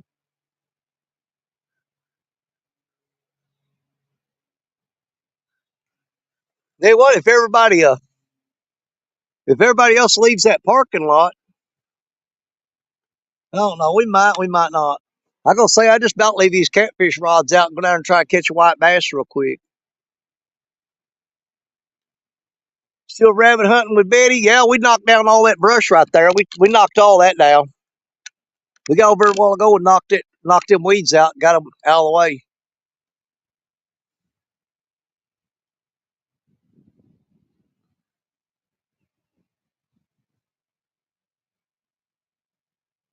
All of our bites have been on these first two rods here, though, Black Betty and the J Dog rod.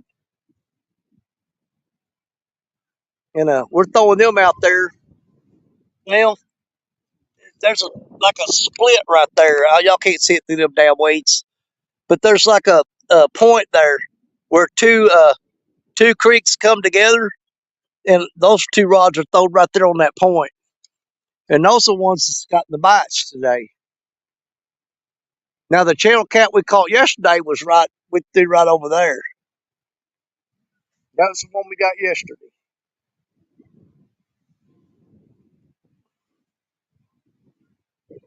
It looks like a pond. Well, if not, I'm gonna show you something here.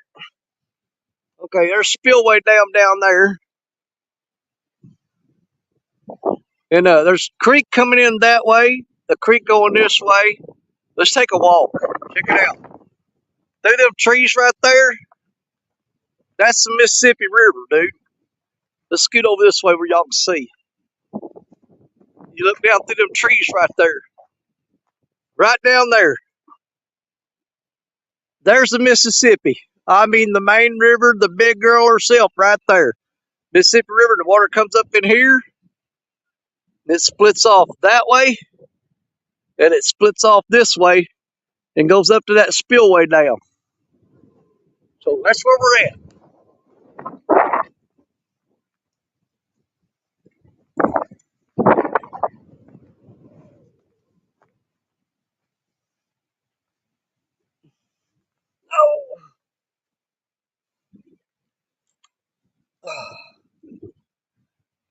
it is a nice place when they're biting, but if they ain't biting, it sucks.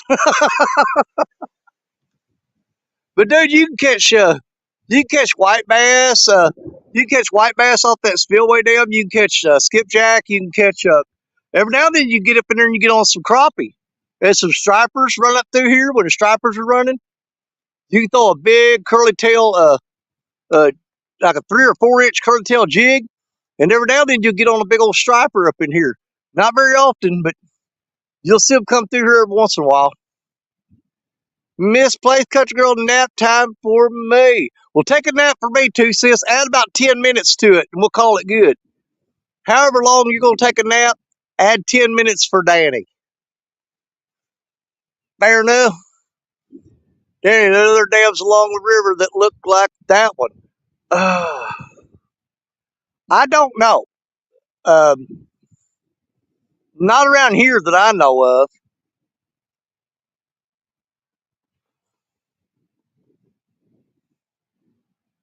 To the best of my knowledge, no. But I'm sure there's some somewhere that I ain't been to.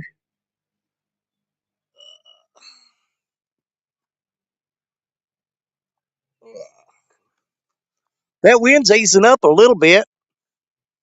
I wish it would ease up and these fish would start biting. What time is it? It's only 1:18 here. That's it. Good grief, man.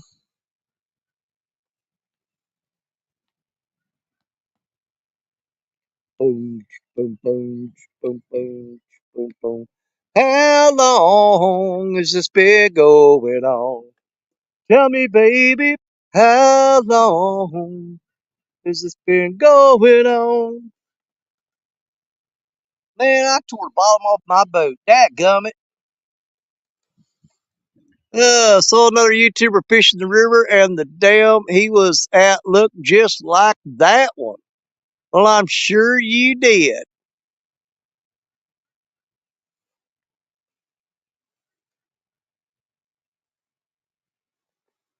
But I've been fishing this dam for this spot here for over 50 years, buddy.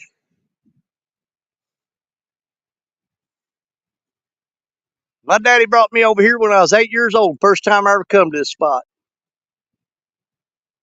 When I turned 16, I was driving over here by myself, and it's been a while.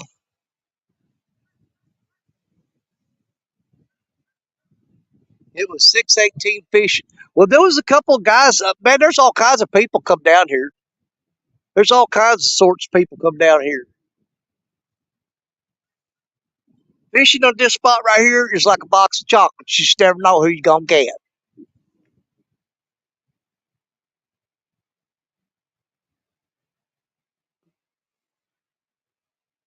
We just like come over here on Sunday, throwing rods out and kicking back. Half time, I don't even watch them. I just sit here and chill out. But that sun's cooking me like a barbecue today, though. I'm getting all red and pinkish. Oh man, I got carp blood all over my hand. I started to lick that. I thought it was chocolate. That ain't chocolate. I thought, well, I melted that Reese's cup on my hand a while ago.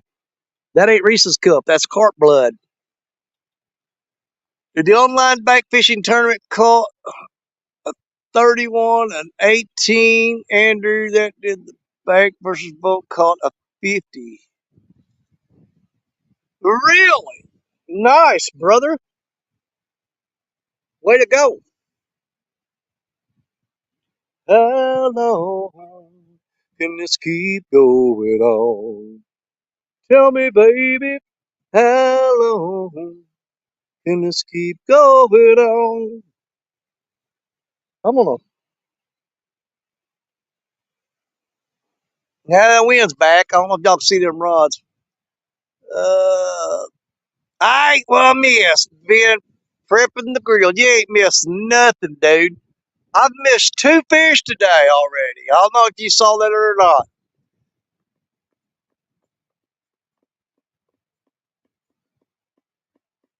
618 fishes Illinois. Man, more than I mean. Well, you know what? I imagine, if you see that little dam there, that little spillway dam, it's probably just a basic blueprint of a lot of other dams. You know what I'm saying? If you see that one and you probably say, man, I've seen that dam before. Well, yeah, probably somewhere else, probably not that dam. You know what I'm saying? But when you messing with the who is that cotton picking guys? It's Little River Drainage District down here. Yeah, they just got a blueprint. Most all their dams that they build look like that. So if you see one, you see them all. Heading out for a bit. All right, Mark, take it easy, brother. We'll see you soon. That wind came back. I thought it was going to die down. We was going to have a little more fun, but we'll just work our way around it.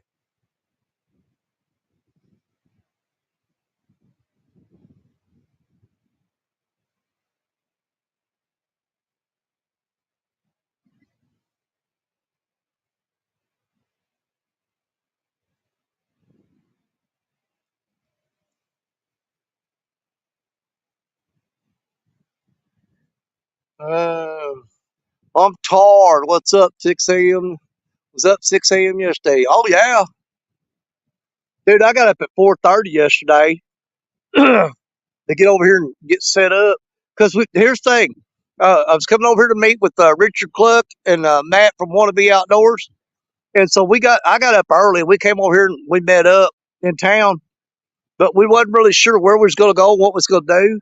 So we tried to get over here a little earlier and kind of do a little scouting. And then we wound up just dragging our feet and not giving a crap. Because once we seen the river and how bad it was.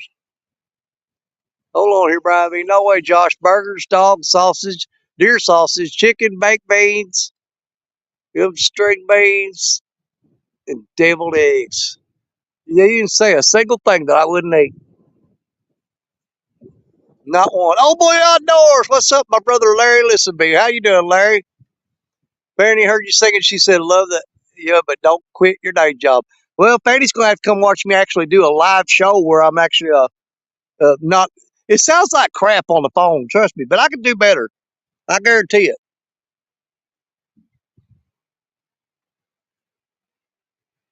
Tell Fanny I'm gonna sing her. I'm gonna send her a video of me and my wife singing on stage, and I'll let her judge that one. If I remember to do it, I'm gonna send you a video of that.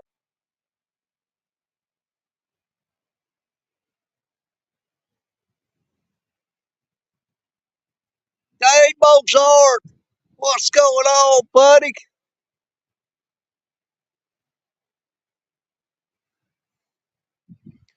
There, you can actually go on YouTube and look up.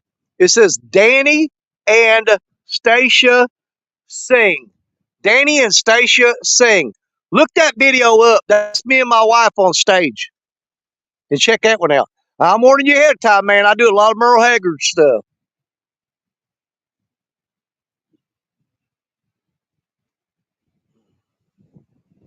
He teasing Brian yesterday because he's man. I'm gonna tell y'all something. Don't y'all ever worry about Brian B being hungry, because if he's got a phone, he ain't gonna be hungry, because he knows how to dial DoorDash faster than anybody I've ever met in my life. Brian B will DoorDash a pack of gum. He don't care.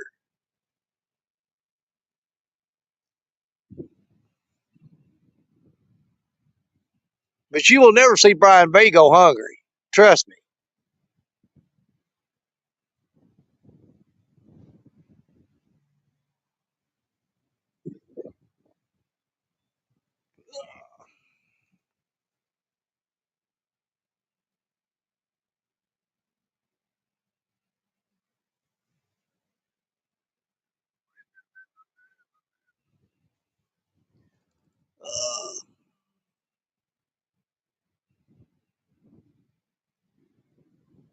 Man, we got 53 people in here.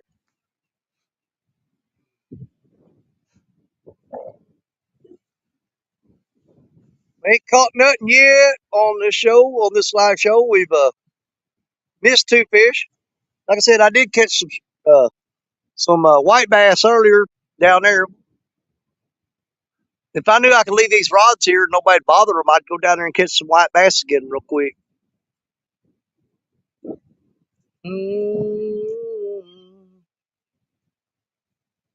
I need to try a stack of paddlefish.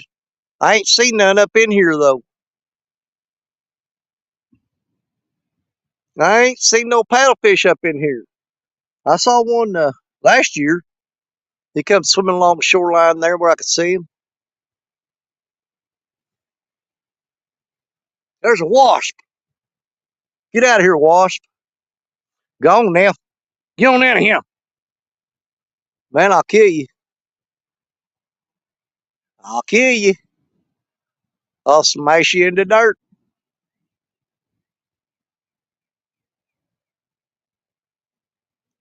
Da da da da da dum dum dum dum.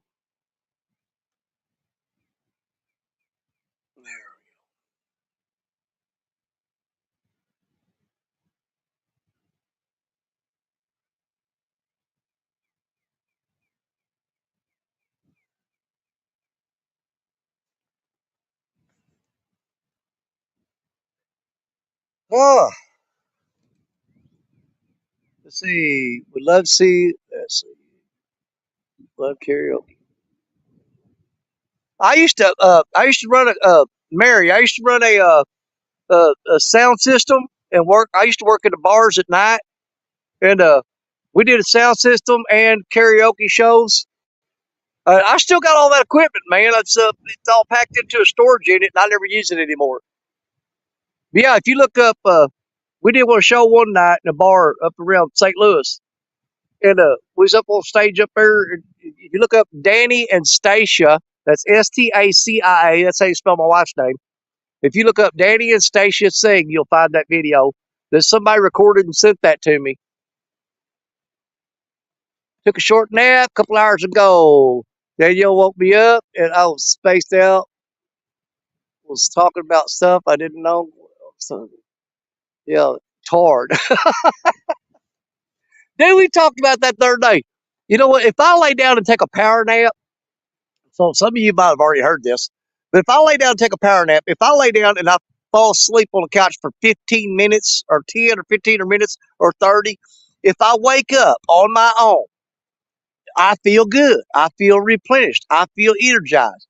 But if I took a nap for 15, 20, 30 minutes and somebody wakes me up, I'm tireder than I was when I laid down because it aggravates you whenever they wake you up. And it just sucks all that energy that you just rebuilt up. It just pulls it right out of you.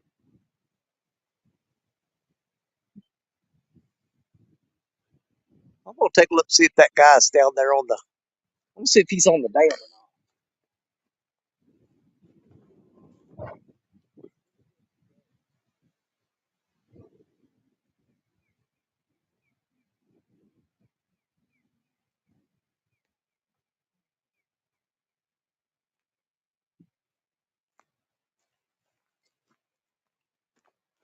No, there ain't nobody on the dam.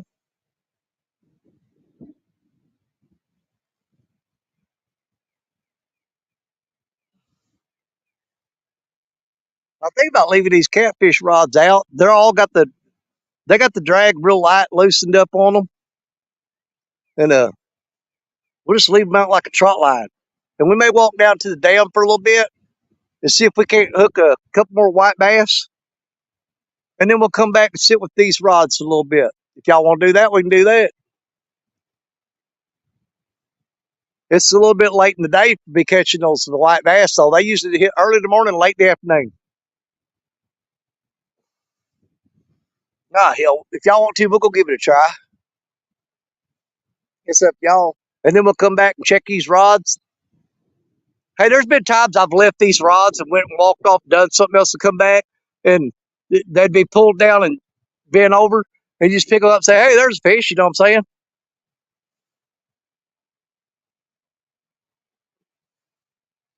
Just leave them to fend for themselves.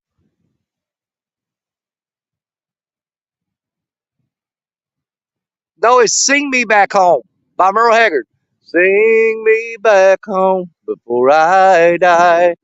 Yeah, Sing Me Back Home by Merle Haggard.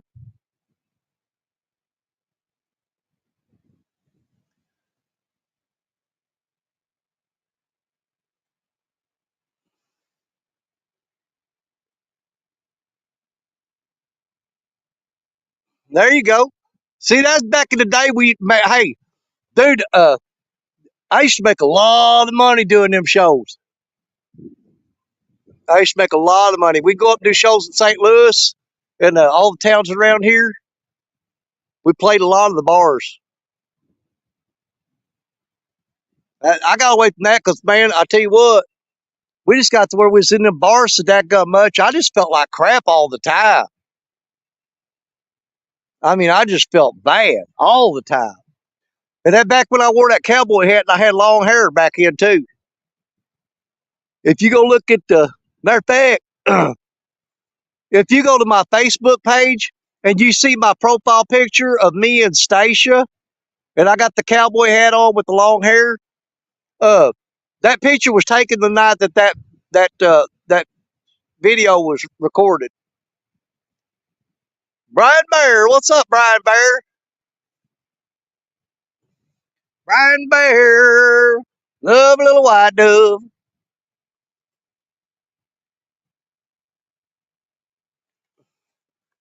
Man, I'm thinking about going down here and try to catch some of these white bass. Just leave these rods sit out, come back and check them in a little bit.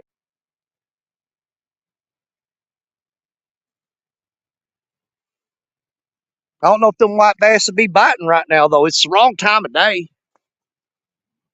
Hey, y'all don't care. I mean, where's there, 48 of y'all? We're going to go down there for a little bit. If y'all don't want to go, you can leave. We'll come back check these rods in a minute. Ain't nobody going to bother them.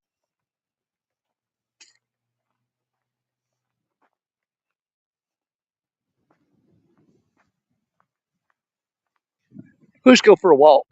There's a truck over there.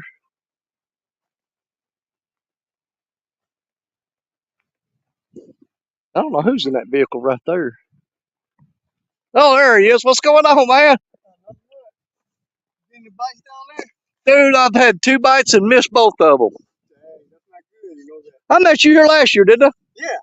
The camera is. Yeah, what's going on, man? Good to see you. Now, I've had 2 bites and missed both of them, man. They pulled the first one, the hook. I had a big old shad head on there, and the hook twisted around. It was stuck in its head. It wouldn't hook up. Oh, man, that's not. Yeah, and the other one I had a bite, and I took off running. I tripped and banged into the rod. That's not your day. It's not my day. But we're gonna leave the rods out for a little bit. We're gonna try to catch a couple of white bass, and then we'll slip back down here. It's good seeing you again, man. Same here. Yeah. Good luck on your videos. Oh yeah, thank you, brother. I met him last year. I was down here fishing, and he's out here with his wife and his grandkids. And uh, they wanted some catfish to take home and cook, and I gave him I gave him 4 channel cats that was probably about 3-4 pounds each.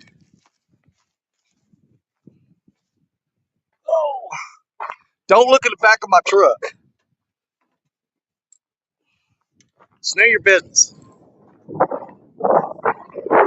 My wife gets so mad at me. She goes, "My God, why don't you clean that truck up?" I'm like, "Why? I'm just gonna get it dirty again." So all I'm gonna do is get dirty again.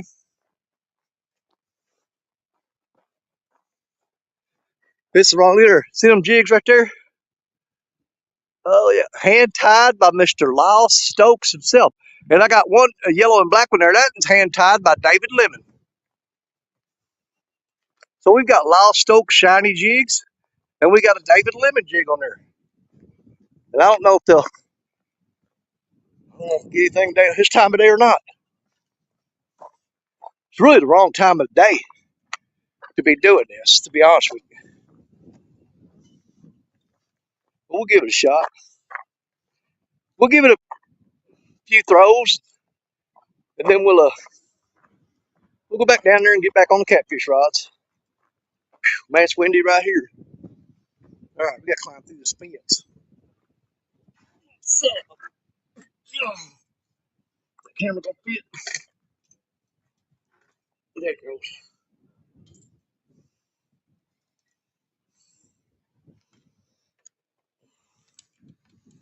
Get y'all here out the way. Wait a minute. I gotta turn the wrong way. Hang on a minute.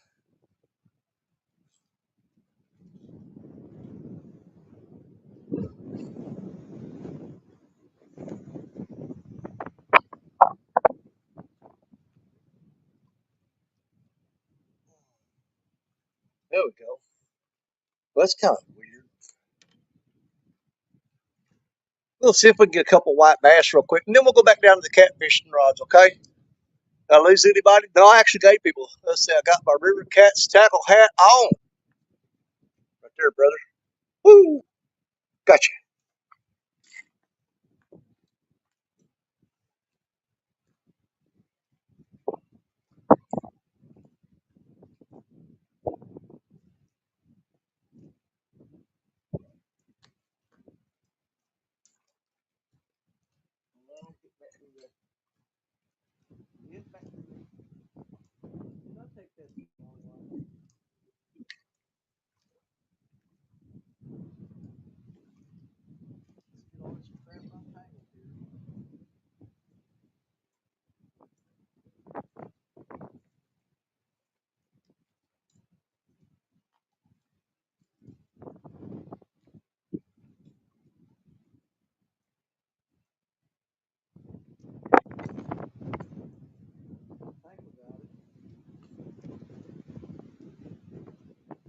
I was just vertical jigging these out through here to catch white bass. But I'm gonna throw it a little bit too.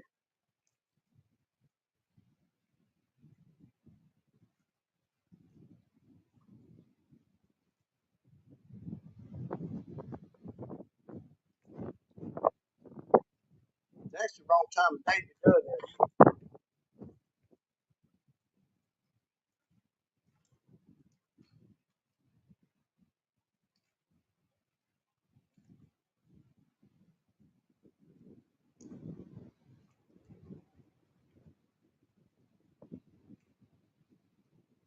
Oh, missed him.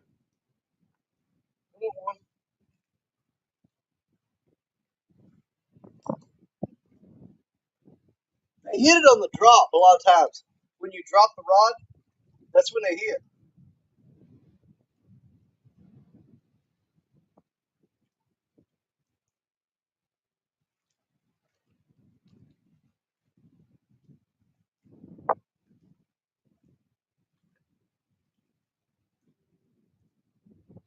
Man, I'm missing a lot of fish today.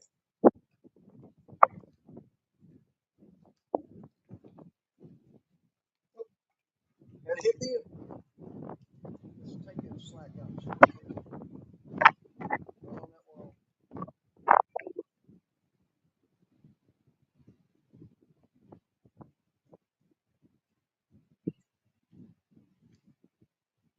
We've had two hits.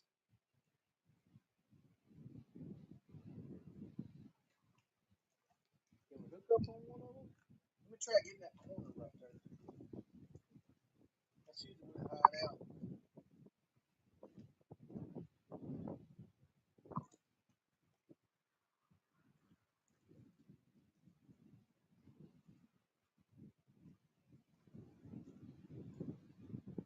It's terrible here.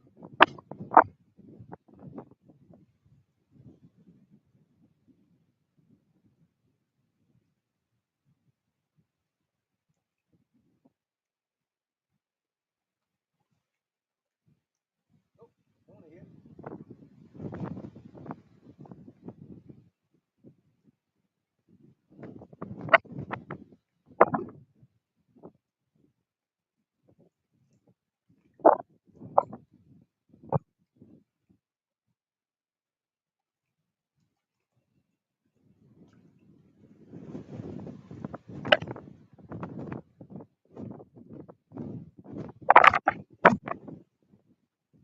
He's still right along that wall.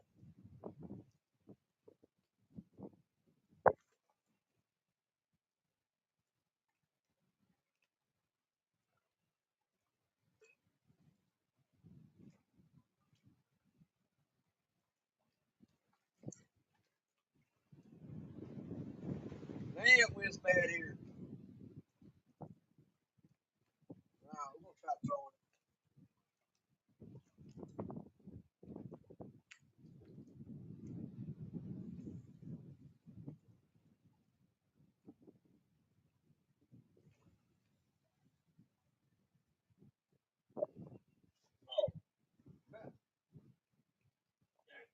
Two times. I've been told her skip jack.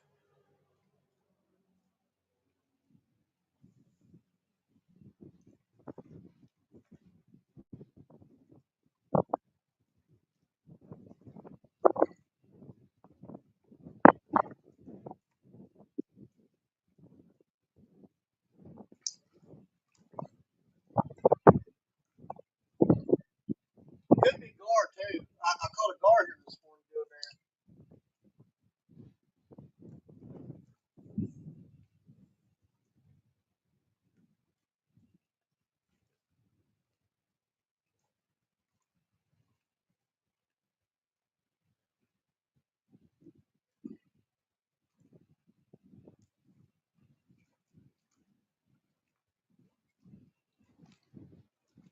So let's sink a little bit. Yeah, deep. Oh man, I almost got you, dude. I didn't see you come up there.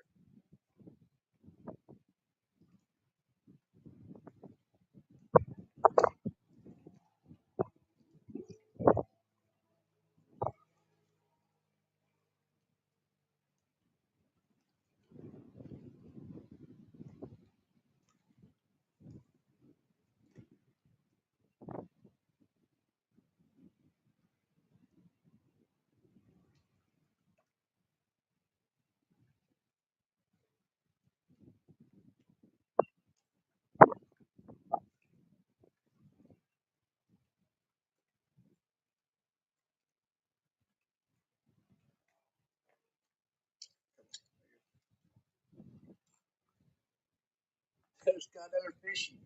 I didn't even see him. I'm about through to hit him. Man, I just put the jig right by my head.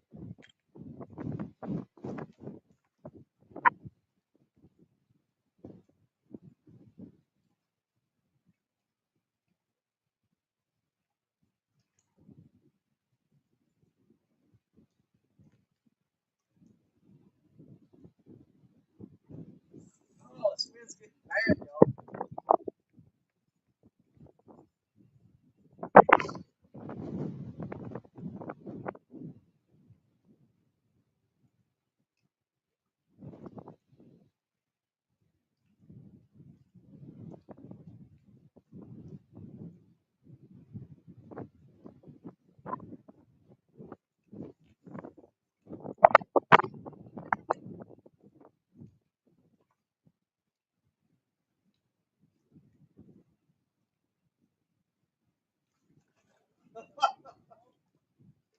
The freaking carp, man.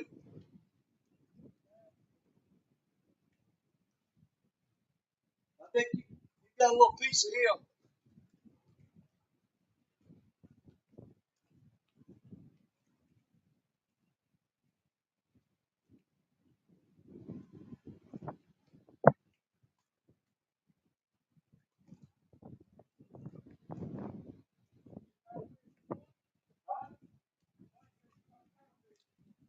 No, it's right, dude, man. Yeah.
We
didn't get too bad here.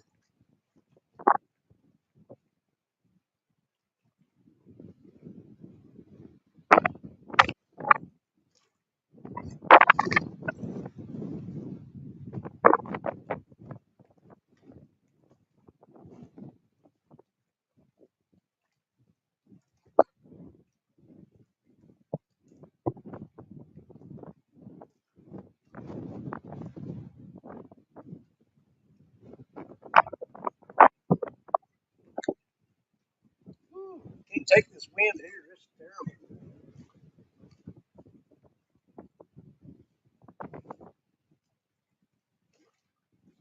Oh, something jumped somewhere.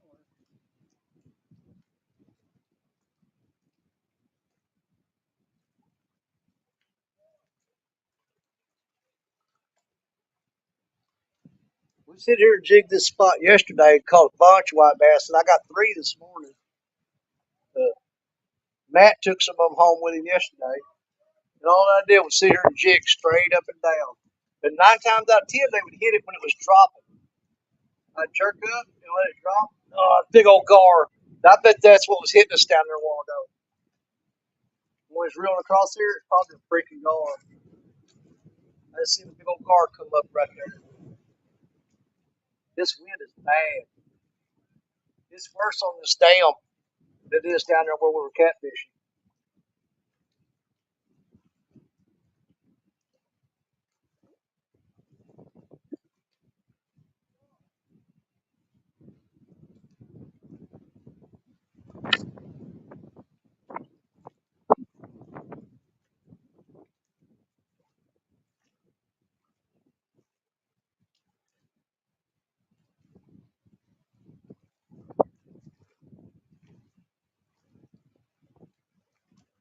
This is really the wrong time of day to be here doing this.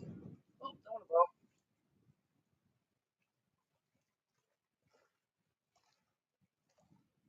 This place is good.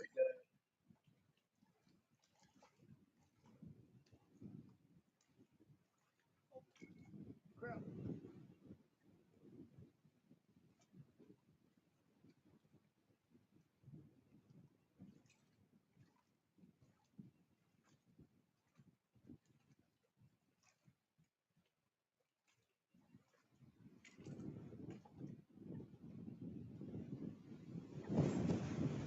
Man, now we gotta quit this. This wind's too bad here.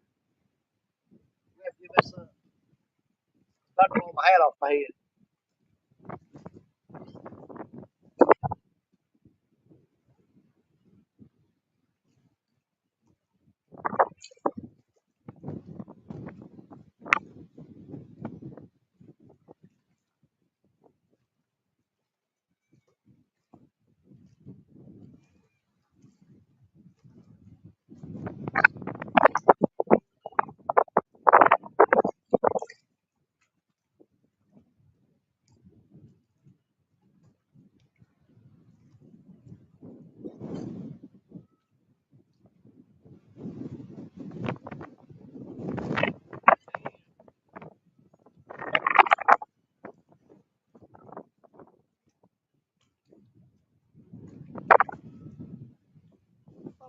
kids screaming. There's a kid over on the bank.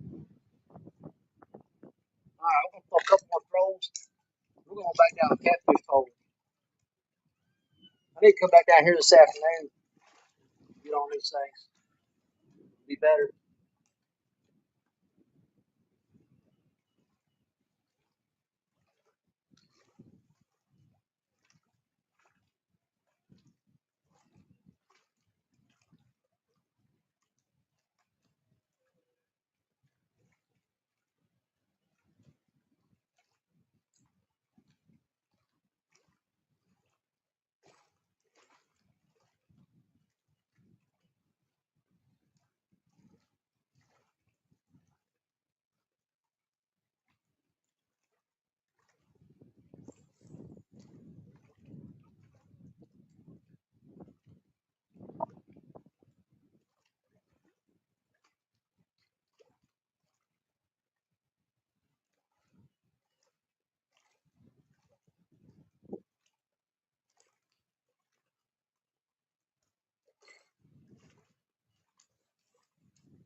Skipjack on the Lost Oak shiny jig.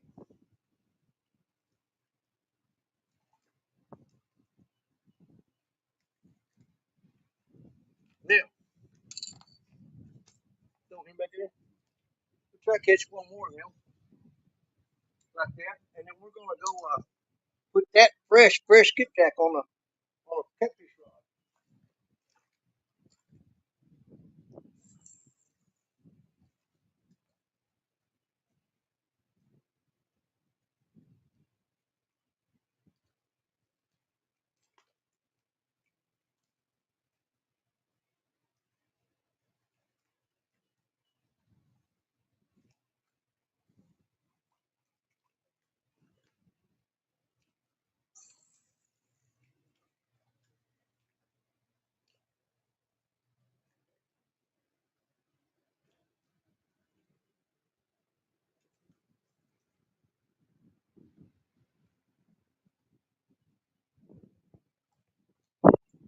Alright, that's good enough for me.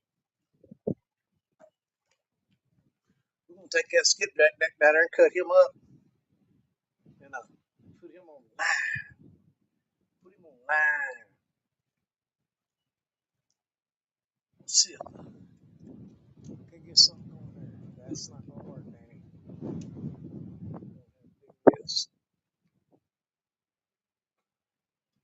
Don't get that hook in you. Cut pick a single hook ain't no joke.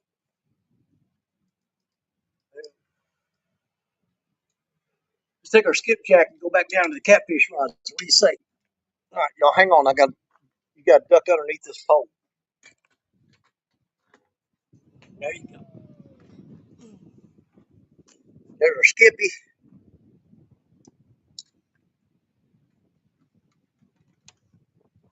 Don't worry, I got y'all. Let me grab this little feller here. Let's head on back down to the catfish rods. The wind's not quite as bad down there. It's still bad, but it's worse up here at this dam. It's the dam wind. He's still kicking. We're fixing to make him stop kicking here in just a minute. I got the whole parking lot to myself. I got the whole dang parking lot to myself. Yes, I do. Yes, I do. I'm out of breath already. There you go. Now let's drop this chicken pole off the truck. Ain't no point in carrying it down there. Oh, put you up. There you go. All right, then. Let's go back down here. Get back after it. So you just run up there and catch you some fresh bait. Which I mean, we caught those shad this morning, but it's been a few hours, and my ice is starting to melt. So we know this is fresh. He's still fighting. We know we got fresh bait right there. So let's go put it on there. Man, I gotta lose some weight. I'm sick carrying this belly around, man. That gun. Oh, my chair blowed over while I was gone. Right there. Man.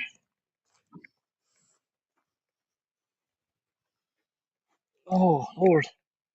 Hang on.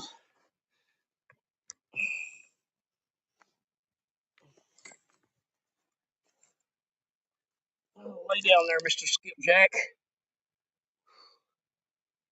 Golly. That's work, man. All that walking. Forget that crap. Oh, all right. Let me get you guys set back up. We're going to cut that skipjack up and put him on these first 3 rods right here. But first, I'm going to turn you guys around where you can see what's going on. Oh, my God. Bait. Camera. Looking up my nose. Let's flip it around. That should be it there. There we go. Now we're back with Black Betty and White Lightning and J Dog Rod. No Jody and Lisa.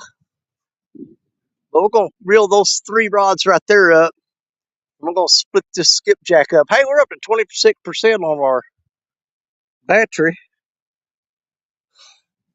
All right, let me get a drink of water.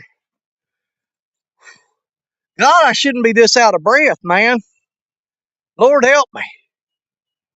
Let me get a drink of water and then we'll cut this skipjack up and get him out there. I'm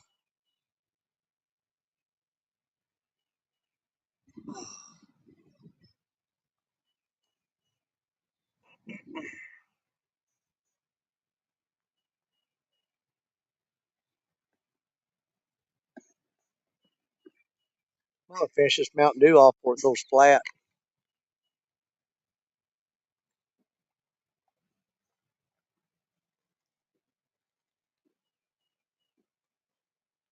Oh, that's good stuff. All right, let's cut this old Skippy up. Get him out there. He's still flopping.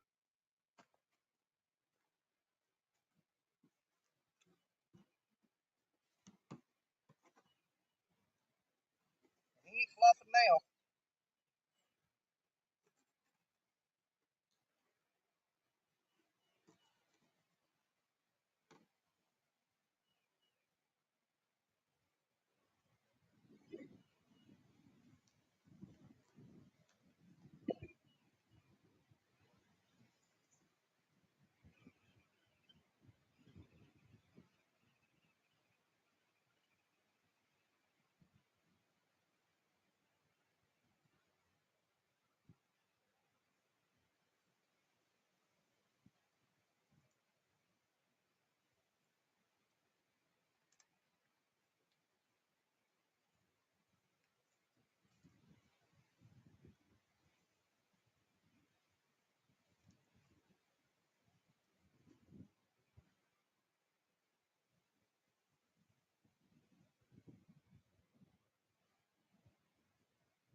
I'm not throwing this wind or not.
Now we know for a fact we've got fresh bait on them rods, because he was still kicking when we cut him up. He's flippity flop flipping. What river are you fishing? I am just off I'm on a tributary just off the Mississippi River. Right here close to the Mississippi River. I mean, Mississippi River's like right behind me.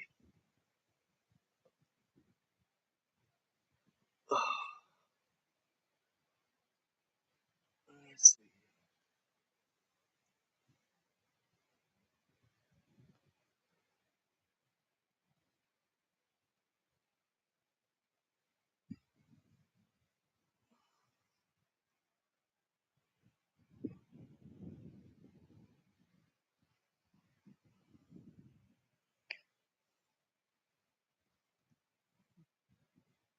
How's the fishing today? Dude, I've had 2 takedowns and missed both of them. One time, the hook, I've told this story 50 times today, but you saw it on camera, so they know I'm not lying. The first one, I had a takedown on Black Betty, and everybody saw the takedown. But when I reeled up the bait, the hook was turned back into to the shad head, and so it didn't hook up. And then I had another takedown on or a bite, not a takedown, on the J-Dog rod. And I jumped up and took off running over there, and I tripped and kicked the rod. And I went to try to reel down on him, and I missed him. So I've had basically 2 bites during this live stream. But I just walked down to the spillway dam and threw the little homemade sabiki rig and caught a fresh skipjack and come down and cut him up and just rebaited these first 3 rods. Gotta go mow before the rain. All right, Bobby.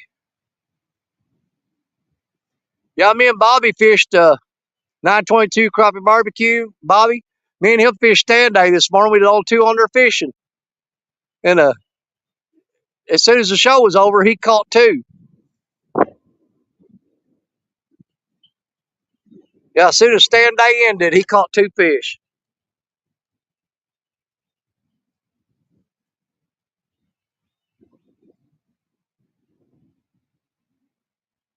This wind right now is just making it hard to tell when you get those little small bites.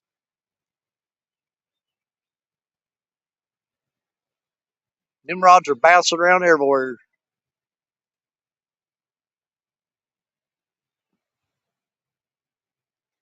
There's a limit on how many fish you can keep and eat. Yes, there is. Um,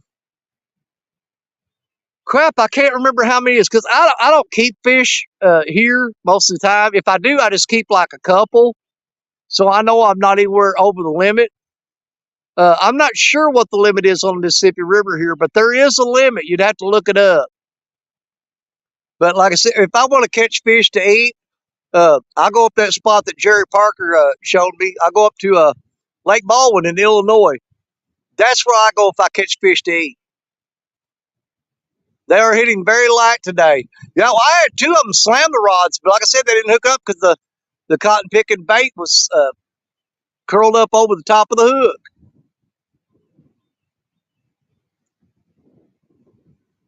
The next Saturday, I'm going to be I'm gonna go crappie fishing next Saturday, crappie and bluegill. So it's gonna be something different y'all ain't seen from me in a while. And I'm gonna try to catch some smaller sunfish to use for bait for the tournament the weekend after that. I'm gonna have my aerated live tank in the back of the truck. I'm gonna try to get some green sunfish and some smaller bluegill. I'd rather have the green sunfish, to be honest with you. But I've actually got a couple spots I'm gonna hit next Saturday.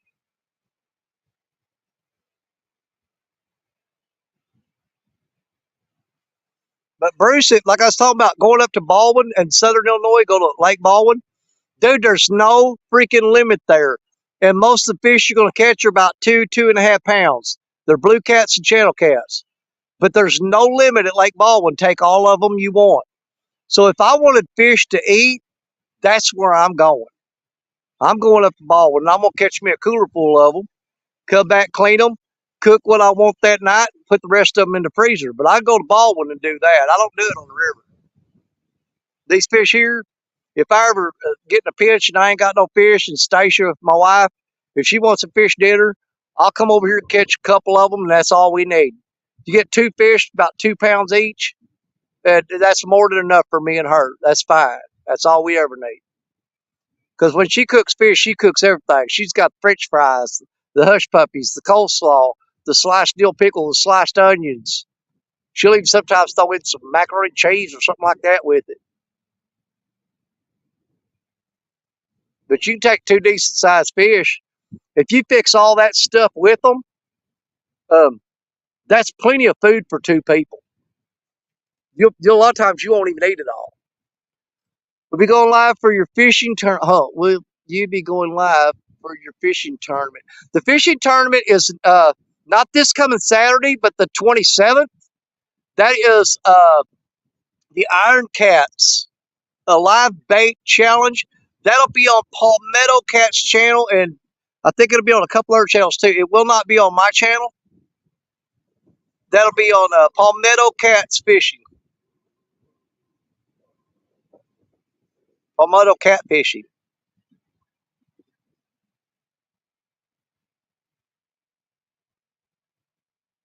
But no, I don't never have tournaments on my channel. I'm usually in a tournament on somebody else's channel. Kept 3 blues today, around 2 pounds. Parker says he kept 3 today at 2.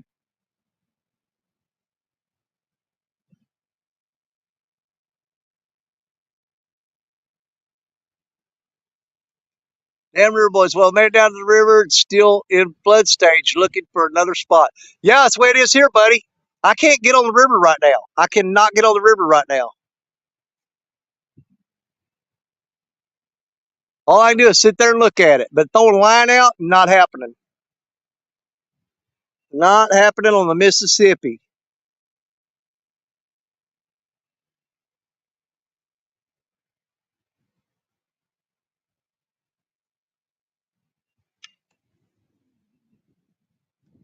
Until I get all that rod in that camera. There we go.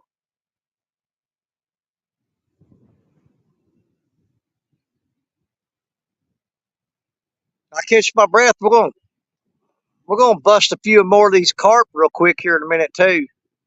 I'm gonna pop a couple carp, get them out of here. Logs are buzzing on by. Yep, same way here. It's the same way here, dude. The river's just tore up with logs.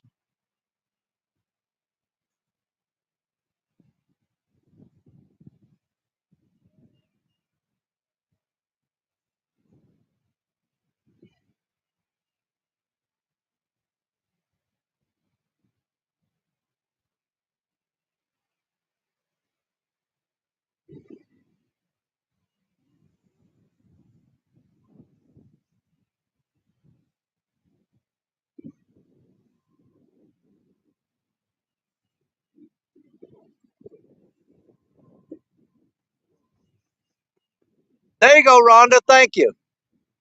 Yeah, there's the link for that tournament.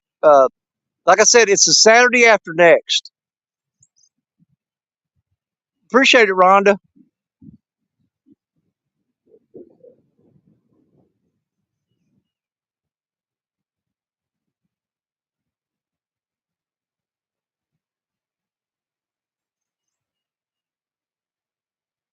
Chad Daddy, what's up?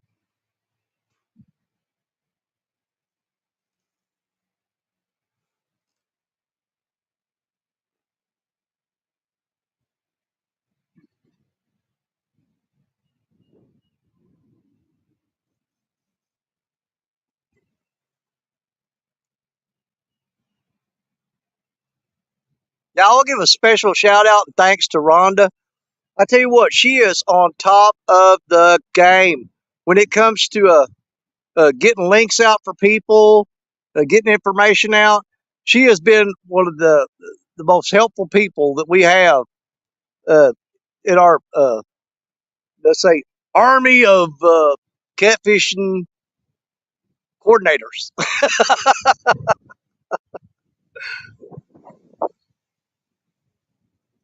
What's the favorite fish, freshwater fish to eat? What's your favorite freshwater fish to eat? Yours is walleye. I have not. Uh, you know what? I've tried walleye, and it's been so long. I would almost agree with you, but I can't quite remember how good it was. Um, Honestly, my favorite fish is if I can get in some big giant bluegill. I like bluegill over crappie, but in the order that I like my fish would go big giant bluegill fillets, crappie, and catfish. But you know what? I won't turn down any one of those three. I will eat all three of them. But if you ask me what my favorite in what order, it's bluegill, crappie, catfish. You're welcome, Rhonda. Thank you again. Yeah, absolutely. But I did have some walleye here. While I'm supposed to be getting, you know what? Me and Jerry Parker keep talking about it, keep talking about it, keep talking about it. And one of these days, I'm gonna have to get it done. I'm gonna go up there around Parker. We're gonna go out and do some walleye fishing. Fishing fever, Austin. What's up? Everyone just got done a bunch of yard work. How's the bite? Yeah, the bite sucks, dude. I got here early this morning and caught me a few white bass that I'm gonna take home and cook to eat. I've had two good bites that I missed both fish. I've got no fish on the board today other than three white bass that I've got in the cooler.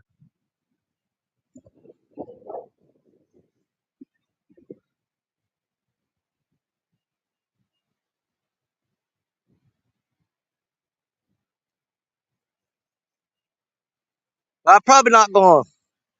I'm probably not going to stay much longer because my ice is almost all melted in my cooler right there, and I don't want those the bait fish that I got this morning. I don't want them to go bad, and I don't want those. I got those white bass in there that I'm gonna cook and eat them. I definitely do not want those going bad because I'm gonna eat those tonight. And I'm almost out of water. I drank my last Mountain Dew and I'm almost out of water. And I am not sitting out here in the sun with no water. Because something else a lot of people don't realize. You can sit out here in the sun and get dehydrated and thirsty, but if the wind's blowing real hard like this, it's actually way worse on you. You dehydrate faster in with the hot sun shining on you and the wind blowing. You dehydrate way faster.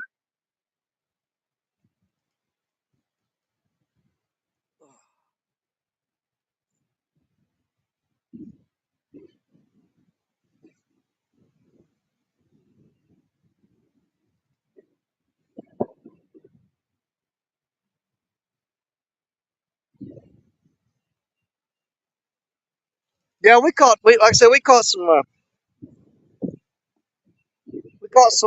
white bass to take home for dinner. So, you know,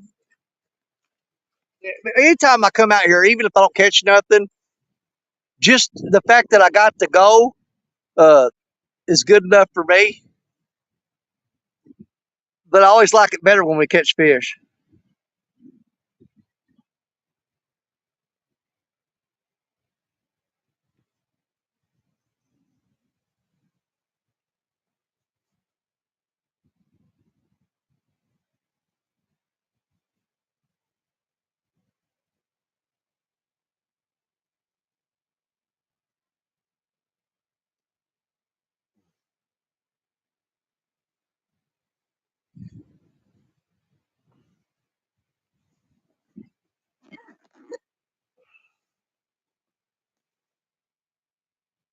I got ants crawling all over me. Dadgum ants.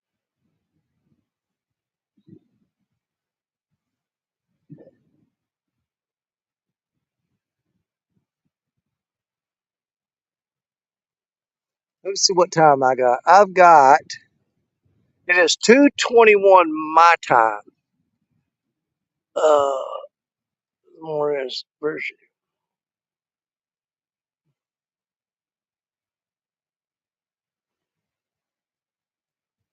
man, where all these ants keep getting on me. They're over there against that bank when I kneel down a while ago. They got on my arm.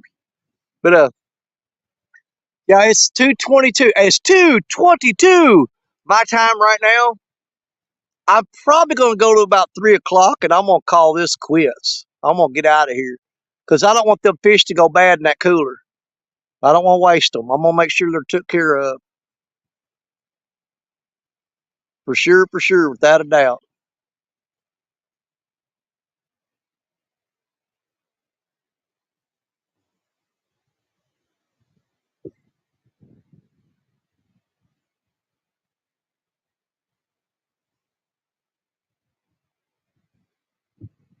Killed 30 wasps a day. Gone through 2 cans of spectricide. Yeah, they're bad this year, dude. I had a wasp buzzing around the camera a while ago.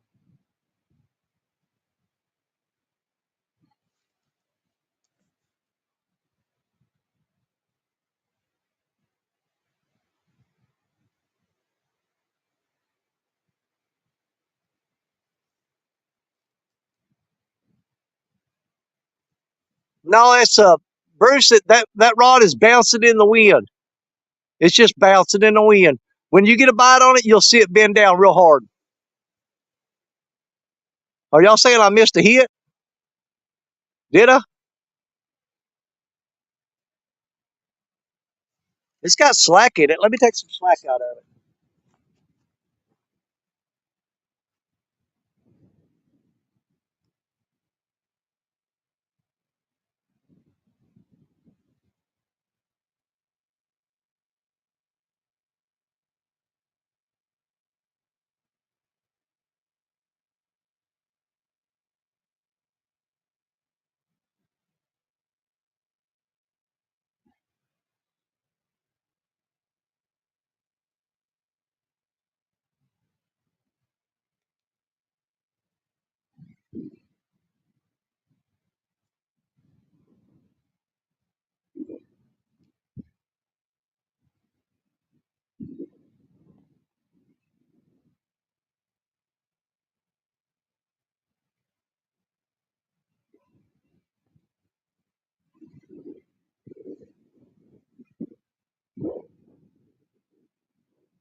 he had me wrapped up.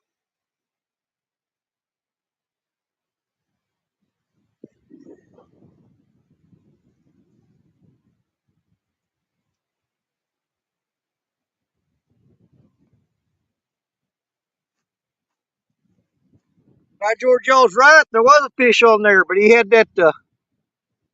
He had it wrapped up on a limb or something, and I could feel him jerking when I tightened up on him. And he jerked a bunch of times, and then all of a sudden he just let go. So I wasn't watching, I guess, and I missed that one. Y'all saw it though. Good eye. I see you.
Yeah, you guys were right. There actually was a fish.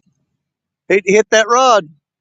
I reeled the slack out of it, and I could feel him tugging just a little bit, bumping. When I reeled down on him, he had it wrapped up on a stick, but I could still feel him pulling on it, and I felt him jerk real hard. When he did, I guess it popped off the stick and came out of there. But that bait was chewed up pretty good. Yeah, so y'all spotted that one. I wasn't even looking, man. I wasn't even paying attention.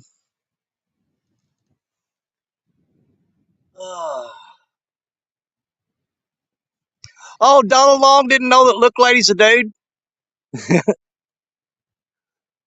Yeah, it's like, when you argue with your wife and you go, "Look, lady, I'm tired of telling you over and over again."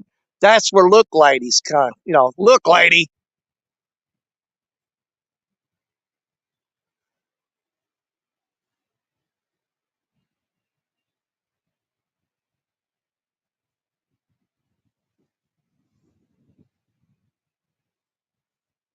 Yeah, but you guys called that one dead on the money a while ago. There was a fish on that rod.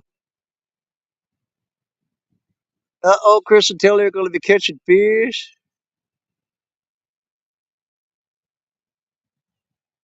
Any catfish day? No, I ain't caught no catfish. I've got a cooler full of white bass. And Mark Bram's, I saw that one clear by.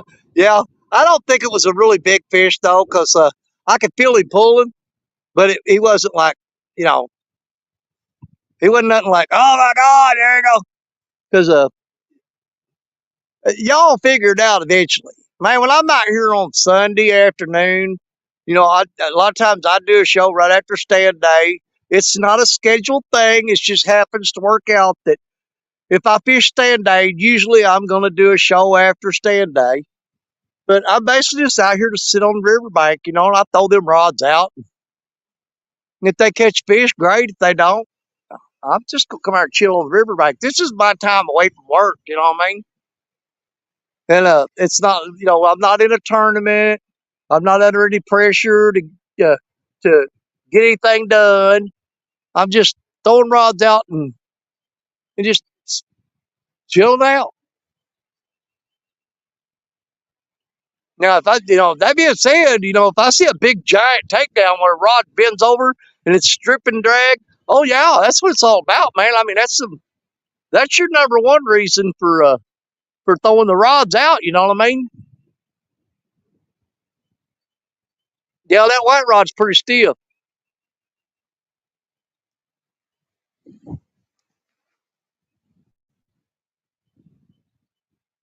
Relaxation, exactly.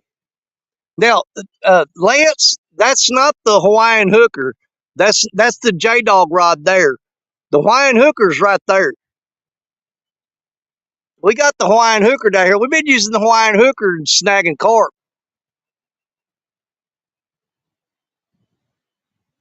Yeah, that's a 13 foot.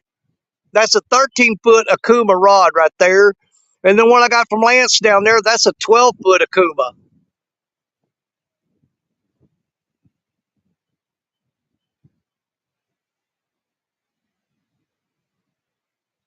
Time is 2:32. We got about 28 more minutes. I do. I plan on laying the smack down on a couple more carp before I leave here. We're gonna get them out of here and kill them. Are these invasive carp? We'll reel up those 3 rods there and just throw out right here and see if we can't get rid of a few carp while we're here.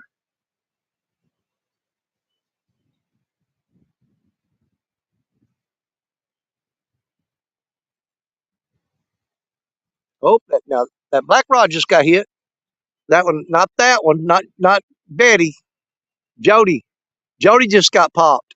Something bumped her pretty good. She got a little tappy tap on her.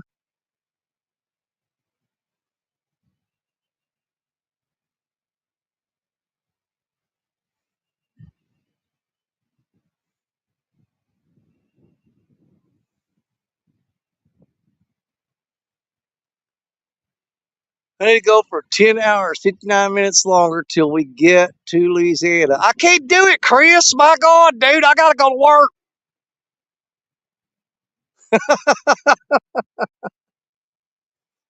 I know there's some people that's going live this afternoon. They'll take care of you.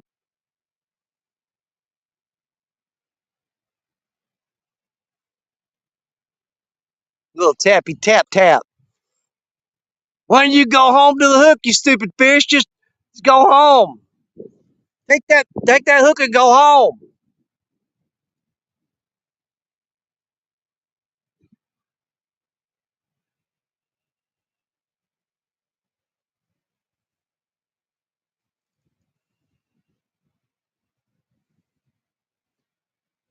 I'll tell you what. Y'all know me. If I'm sitting here and ain't nothing going on, I'm gonna make something go on. 9 times out of 10, I'm gonna just start trying to kill some of these invasive carp. I'll just try to get a bunch of them. But while it's slow like that, you know what? We're gonna go ahead and get a couple of them carp. We're gonna try to. I don't know if I can lift them up that bank straight down drop off right there. I don't know if I can lift them up over there, but we'll try it. Let me get those 3 rods out of the way. Let's uh let's see if we can't get some of them carp out of here that we want to get rid of.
All right, y'all ready to kill a couple carp?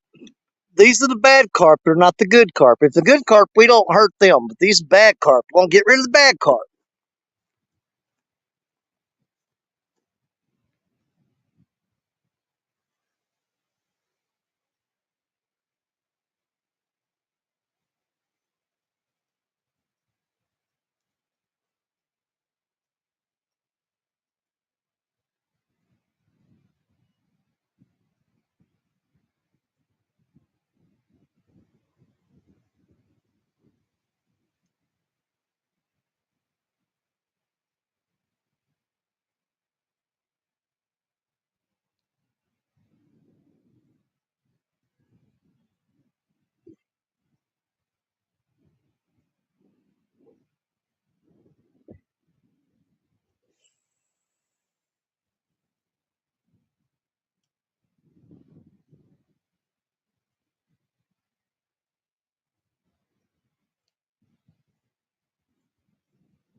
Dang, that took quite a few throws. I'm wore out. This ain't the, I mean, the best spot's the other side of that tree. Because they're packed in there a little tighter around that spot. They're actually hard to, they're spread out down here. Yeah, that wore me out a little bit. I'm going to take a break. We're going to go ahead and, oh, good Lord. Oh. No. I thought there was a bite out of the corner of my eyes. When it's like shooting fish in a barrel, man. You know it. Dude, there's so freaking many of them out there. They're taking over. And the thing is, we want them out of here. We want them gone. But it's not going to happen. I mean, they're here now. And they're never going to go away. Our only hope is that they become what's the word I'm looking for? Naturalized, where they don't where they'll adapt to where they're not breeding so many of them. Because they're just like, dude, it's crazy how many babies those things have, how many eggs they lay. Uncle Lou, what's up? Good base out of that one. Oh yeah, dude, man. I mean, if you come to the Mississippi River with a snagging rod, you'll never be without bait.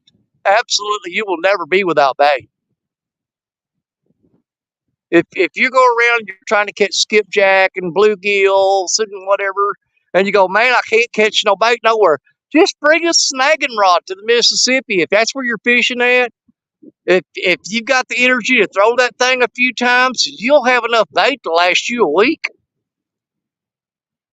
I mean, all you got to do is catch one of them. But I know we are all very adamant about we don't kill fish. We don't kill fish. We release the catfish and stuff. But I'm telling you, you catch those things, bash their head in with a rock, cut their head off, whatever you want to do, just get rid of them because we don't want them here. Nobody does. Every fish in that river doesn't want them here. They don't want them. And that's the only time you'll see me just absolutely kill a fish for no reason other than just to get rid of it.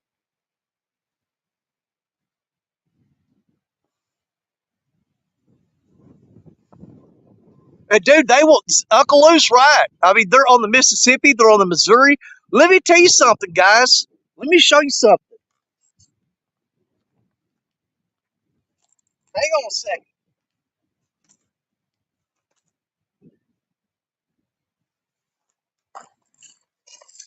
These things jump out of the water. When you go by in a boat, they jump out of the water. And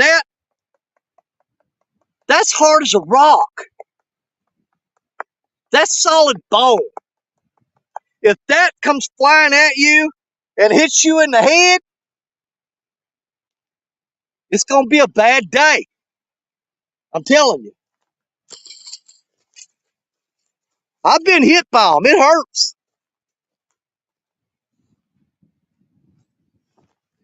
Buddy of mine, back when I used to run my John boat, I used to run my John boat up through here. Now, when you come through here, look at that log blowing. Look here. You see that tree? The current's flowing that way. The wind is blowing so hard, it's blowing a tree against the current back up in here. What was I saying? Oh, I was out fishing with a buddy of mine, and I used to run my John boat all up through here. I just run a 12-foot John boat with a 5-horse Johnson motor on it.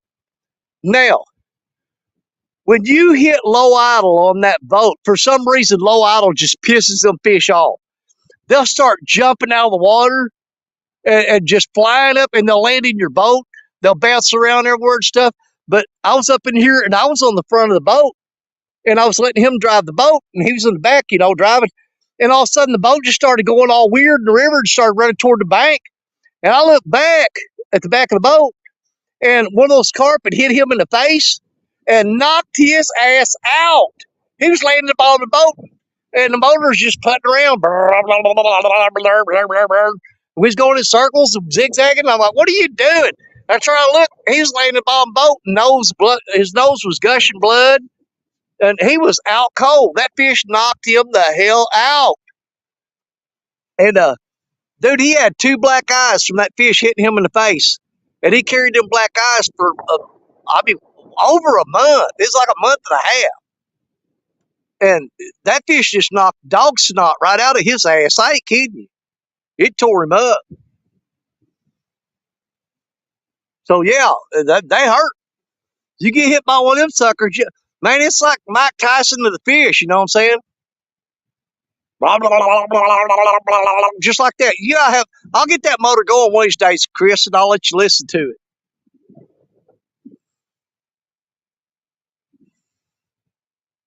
it. Freaking hooks. You gotta love him. Chris and Tilly, on behalf of everybody in the league and stuff, uh, you're going to hear it 1,000 times. Thank you for adding that $1,000 donation to the Live Fishing Tournament League. The Live Fishing League Tournament. What is it? Is it LTFL or LFTLLL? I don't know. You know what I'm saying. Randy Bible, one of my, man, that crazy old fart right there, man. Me and him's two of a kind. Old Randy, he's with River Cats Tackle. Randy's a hoot, man. If you guys don't know who Randy is, he's something else. Oh, man, what is it? I don't know if that's skipjack jumping right there or what. Man, we may have to bring the skipjack rod down here and start slinging it. There's something popping right there. They might throw for some skippies here while we're waiting. I don't need them freaking skipjack. I got a freezer full of cotton picking bags.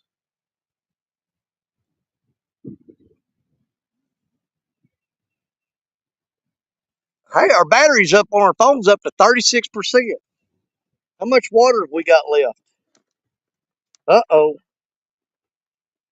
That ain't good. That's all I got left right there. I'm going to sip on that and try to make it last. But I can't be out here without no water, y'all. That ain't going to happen. Danny ain't going to go thirsty. And I damn sure ain't drinking that. It's got fish pee in it.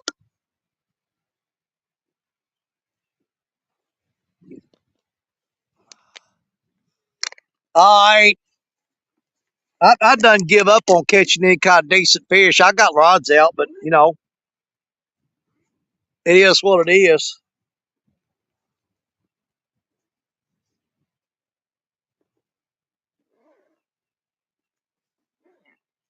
I don't really think they're going to bite today. Not like I want them to. We might catch one. We've missed a couple.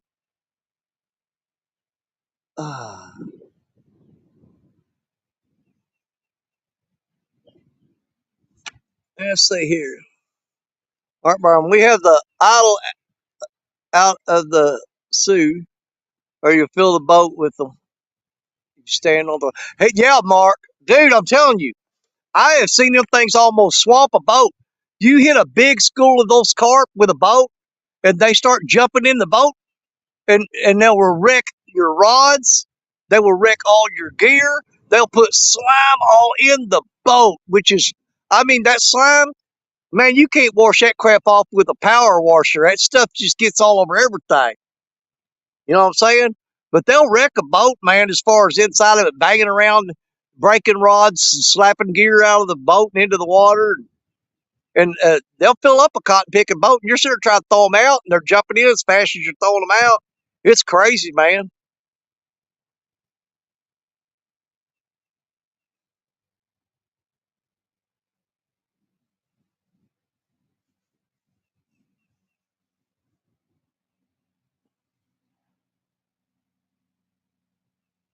We ought to bait them other three rods up and get them back out just in case. The more rods you got out there, the better off you are. But I just don't know if they're doing any good today, to be honest with you.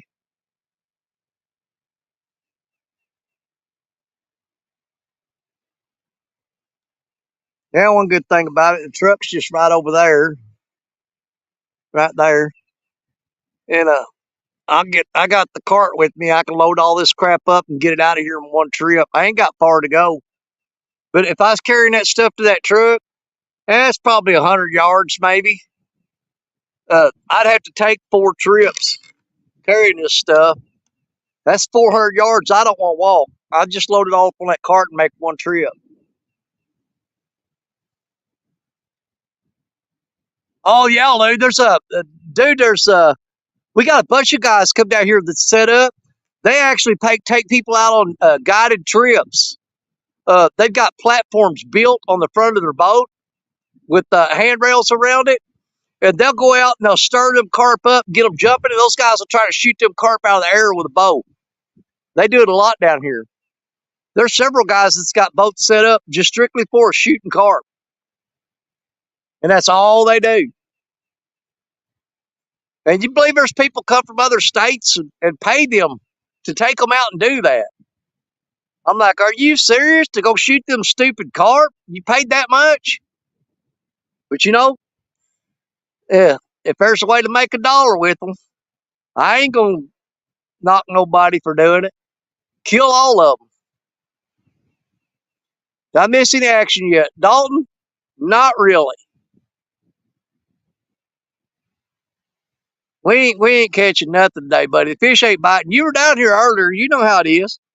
You was here this morning or yesterday, was it? No, you was here this morning. I'm pretty sure. Yeah, it ain't no different. It's about as slow as it was this morning.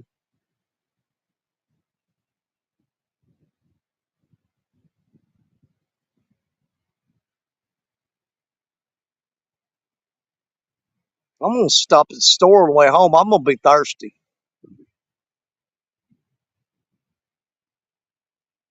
Now, if we wanted to snag a bunch of carp, we just go down there on the other side of that tree right there. There's a little spot right there that goes up in there. They're a lot easier to get down there. It's harder to get them here because they go deep. This is a deep hole here, or it's deeper. It's not a deep hole by any standards at all. It's deeper, and they dive down and stay close to the bottom. You go up there, it's a little shallower, and they're pushed up closer to the top where you can snag them real easy.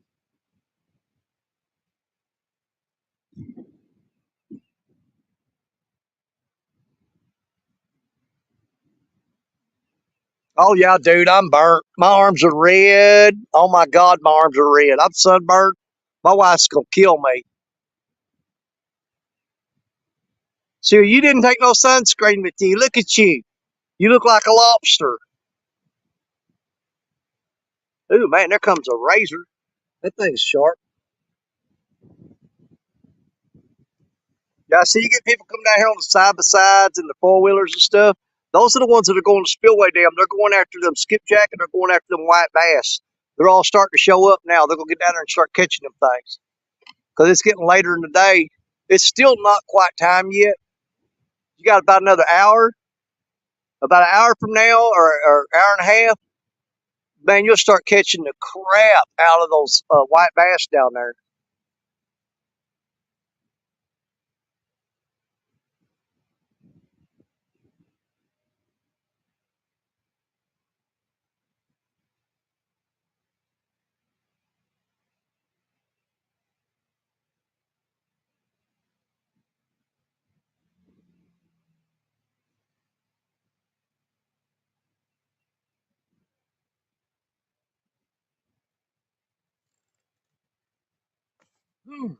Starting to get tired. 45 people in here watching and hanging out.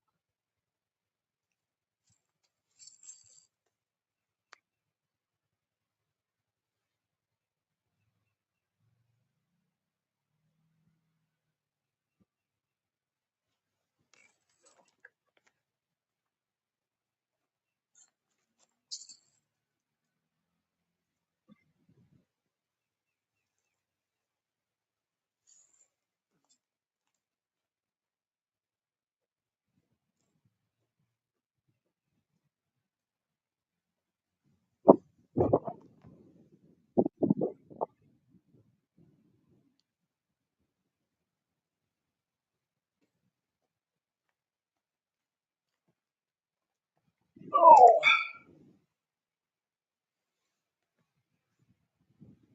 well, I guess the wind's just gonna beat us up today.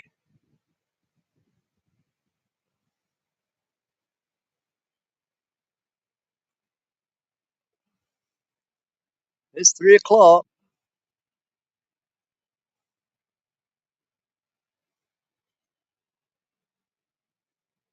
Is anybody else live right now?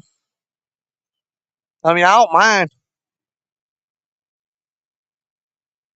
But, oh man, that one, oh y'all see it or not, man? Them big old fish just jumping out there like crazy. That's some cotton picking carp, man.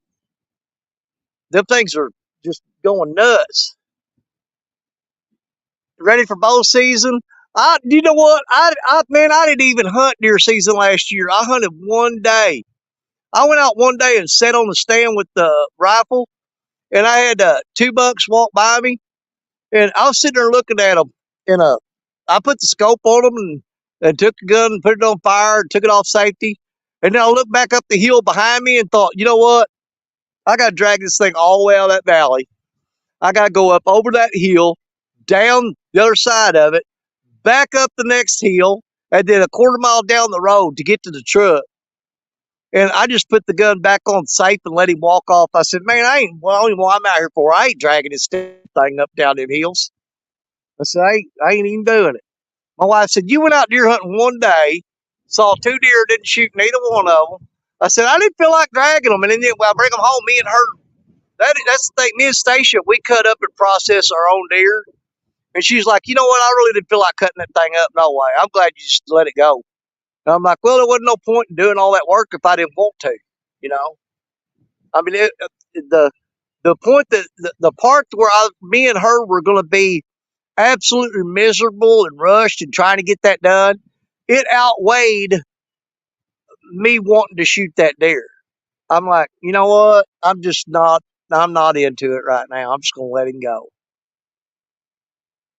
I got some really good pictures though. If y'all want to see them, I can share them sometime. I videoed the crap out of a bunch of deer this last deer season. Just didn't want to shoot none of them.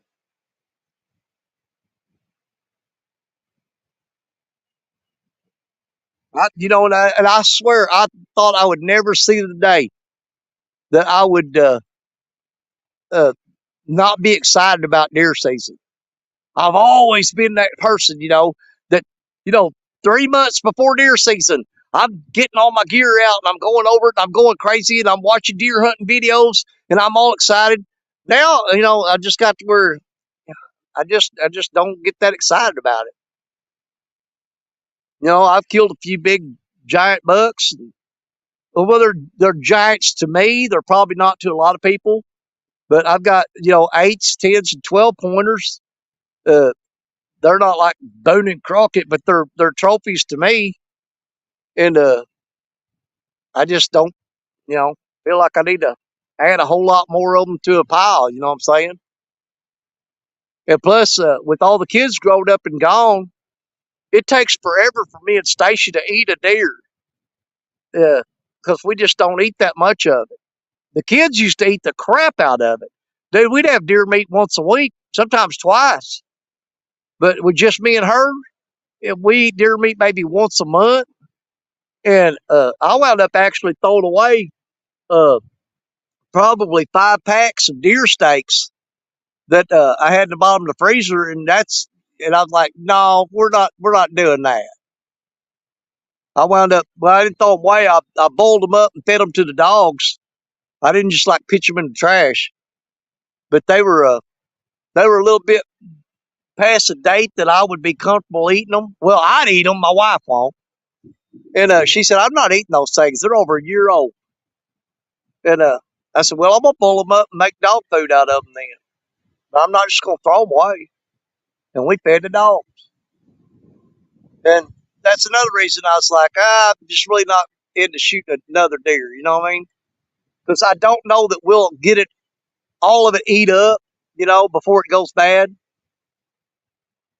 And that just don't sit well with me. You know what I mean? I'm not about wasting anything. Now, I'll kill them damn carp out there. Don't think I'm sitting here being a hypocrite. I'll kill the hell out of them things. We'll go down there in a minute, kill another one here in just a minute. Hey, eagles and buzzards got to eat too. You know what I'm saying?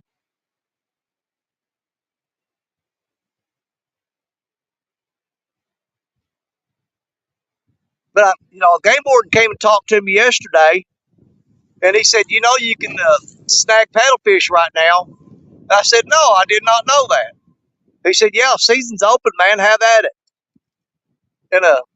And he's got me pumped up, kind of wanting a paddlefish. I want to get a paddlefish to take home. I hadn't seen none out here this year, though. I saw some up in here last year. They weren't very big. Maybe 3 foot long, 4 foot maybe. 3.5, something like that. Now, that's including the snout and everything. So that's a small paddlefish. That ain't very big paddlefish at all. That's a Dinkosaurus Rex right there. They're little. When you start getting them 3, 4 feet long and not counting the paddle, that's a whole different thing. Saw some at St. Francis at Chalk Bluff. Really?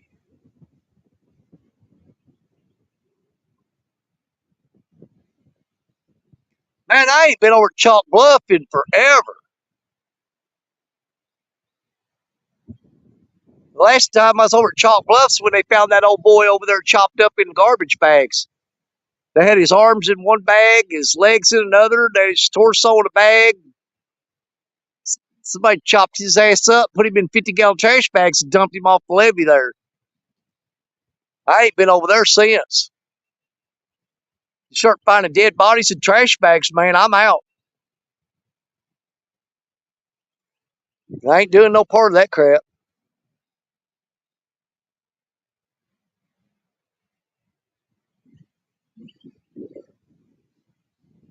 That wind's getting worse now.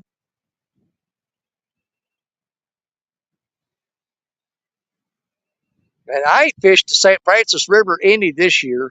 I need to uh, go over to St. Francis and shoot some production videos. Because where I go over there, no phone signal. None. Nada. Zip. You ain't getting no phone signal over there. Not where I go. I tried going live there a couple times, man, and it just you just spinning wheel, then you go live for a second, and it's spinning wheel. I'm like, forget this crap. All of y'all see how bad that tree's blowing. That wind is tearing it up right now. Look at that crap. It's whipping.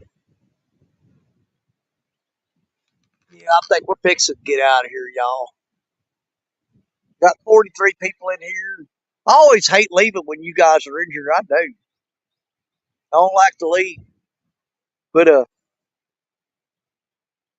much as I love sitting down on this river, there's some things at the house that I could be doing.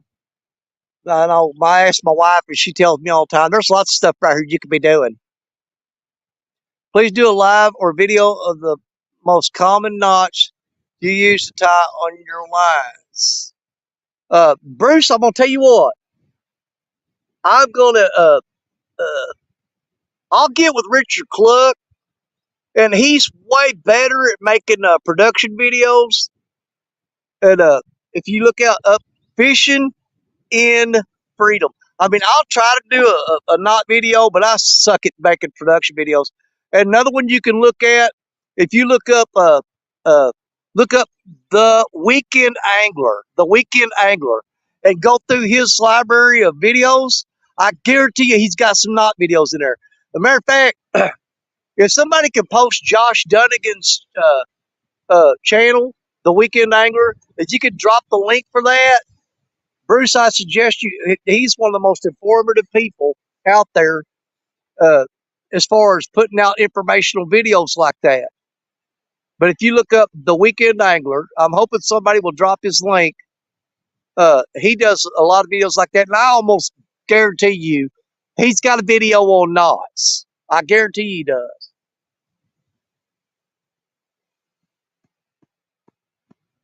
I know Chris and Telly Lee are watching right now. Hooks and Hammocks.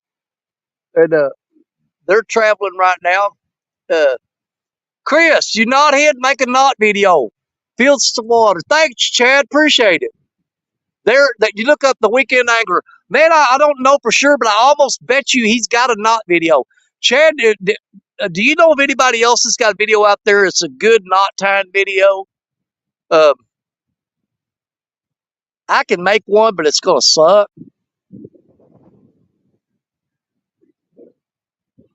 Let's see here.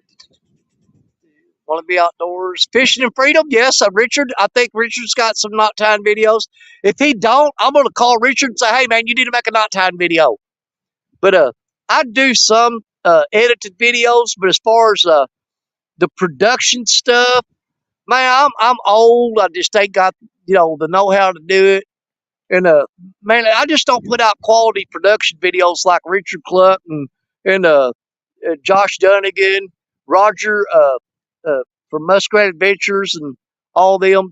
Those people put out great quality videos that you could actually watch and actually learn something. When I put out videos, they're pretty much just stupid. Hold on here. What did Chris say? What did Chris say? I've actually been thinking about doing a knot video.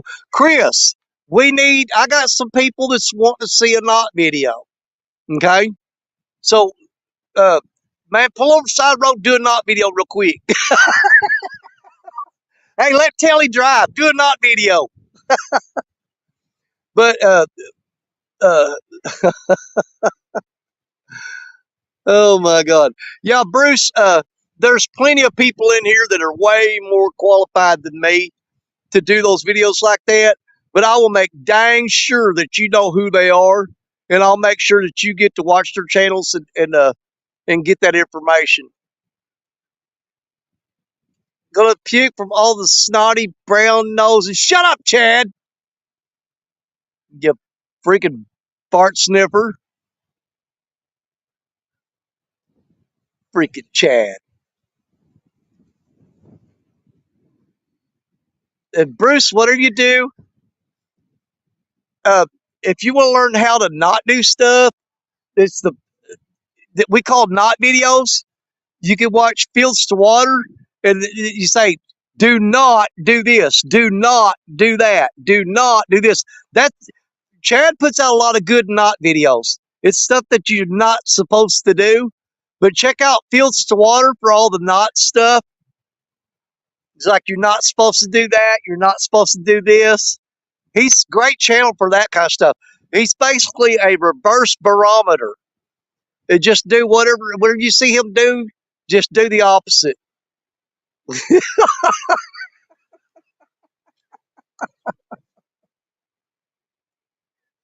Love you, Chad. Don't poke the bear, buddy.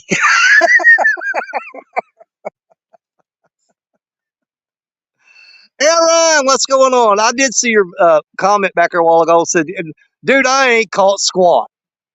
I've snagged a few carp. I caught some. I caught those fish this morning. That the bass. But as far as catfish, man, I'm skunking like Skunky McGee. Crochet knots and nautical knots. Yep.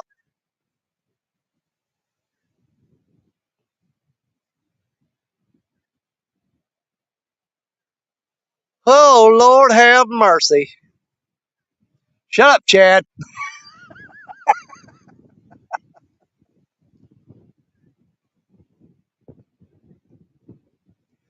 Okay, just to make him feel better, let's do a little brown nosing on Chad, y'all. I want everybody to make sure they know that you know what, we're gonna do this the right way. I'm you know what, I'm gonna be all up in his face. Let's do it the right way. We'll do it the right way. No, we're not gonna be pussyfooting around here and half-assing it. We're gonna do it the right way. There we go. I'm picking on Chad, but I'm gonna give Chad credit where credit is due too. Okay, Chad, man, he did the tournament yesterday. He organized all that to raise money for charity. Him and Dee do a lot of charity work as far as tournaments and stuff. And so, Chad, thank you, especially now coming from a veteran. I'm a veteran myself. Uh, man, I absolutely, from the bottom of my heart, I'm not picking on you. I'm not joking. Man, I personally want to thank you for all the work you do for the veterans and stuff. So, and I'm going to try to make you feel better about me not being nice to you today because God knows you deserve it. Nobody knows why, but I know why. But man, appreciate all the hard work you and Dee do. Love you, brother. Absolutely love you to death. I tell all my veteran friends about you and stuff and everything. Uh, I was in the infantry in the army. I was 7th Infantry Division, and I still stay in touch. I haven't seen a lot of the guys. Uh, it's been over 30 years. We did have a reunion a couple times up at Lake of the Ozarks, where we had the 7th Infantry Division Wolfhounds. Went to Lake of the Ozarks, and that was back when me and Stacia first got married. So that was over 13 years ago. And that was the last time I seen some of those guys. They all rode up on Harleys and all kinds of crap, man. And I was up there riding around in a little bit old dinky Dodge Grand Caravan, embarrassed as hell. They're pulling up on motorcycles and stuff, and I'm in a Dodge Grand Caravan. And I'm like, oh my God, hide this thing behind the hotel. I don't want to see me driving this thing. But I tell them guys about you all the time and what great work you do. So from bottom of my heart right now, in this moment in time, no kidding, Chad Fields and Dave Fields, you know, absolutely love you. And me and my fellow veterans, thank you, thank you, thank you. Now, Chad, get off my damn back.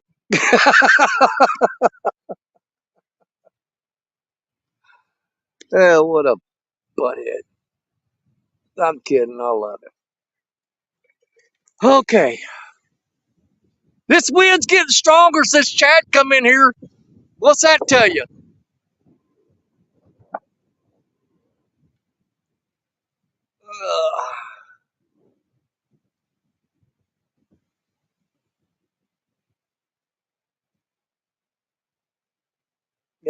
Oh my God. I just went back and see what Matt said about the ACA thing. Um, Matt, you're on your own.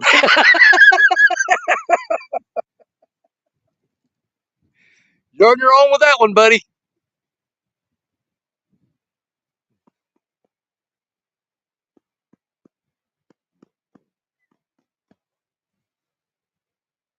Oh, Lord have mercy. Some of y'all come in here, the only way you're happy is if you're just beating up on people. You get somebody that comes in that's trying to be nice to people, y'all just, it's like a bloodbath, man. It's a feeding frenzy of sharks.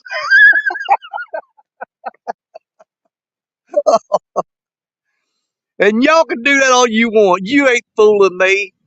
90% of you in here's got the biggest hearts of anybody in the world. And you sit there trying to act all tough and being all mean and stuff. I ain't buying that crap for a minute. I know who you are. You show it every time you get a chance, too. If somebody's hurt, if somebody's got medical something happening to them, y'all all come crawling out of the woodwork, left and right, and come running to help. So you just put all that tough act in your back pocket when you're around me. I ain't buying that crap. Makes you feel awkward if you ain't picking on someone.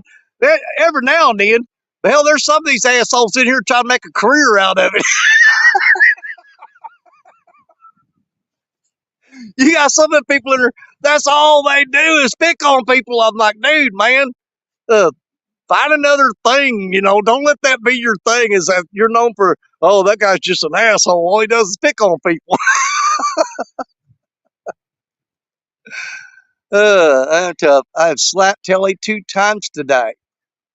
Yeah, you must have a pillow with her picture on it or something.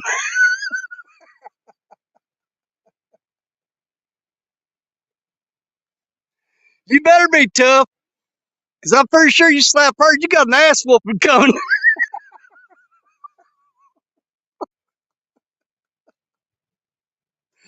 Hey, Chris trying to tell y'all he can take a beating. So not giving him any tomatoes from my garden.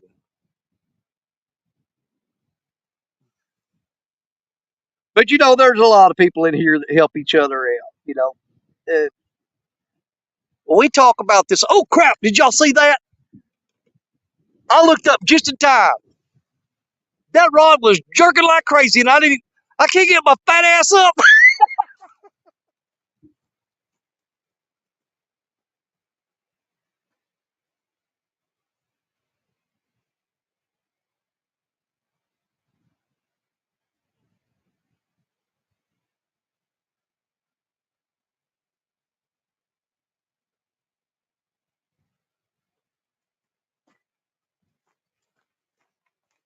Man, that sucked. You guys, you can go back just a couple minutes or whatever and watch that third rod. I looked up and it was going pow, pow, pow, pow, pow, pow, pow. He was slamming it. And you could tell it wasn't the wind. That was a fish smacking the crap out of it. If you go back just a few minutes and look, man, he was smacking it. And I just happened to look up and saw it was going to town. I'm like, I tried to get up, but I couldn't get up. I done sat there too long. My legs don't work. I done broke the arm off of this chair picking myself up out of it. It's some cheap Walmart fold-up chair. I break at least, I'm going to say 8 of these a year. Because I'll put my hands on the arms of them and push myself up, and the arms will just snap right off of it. Man, he was hammering that rod. How come that fish didn't hook up? He was putting a Smoky Joe on it. You ain't got to take my word for it. The camera was pointing right at it. You go back and look.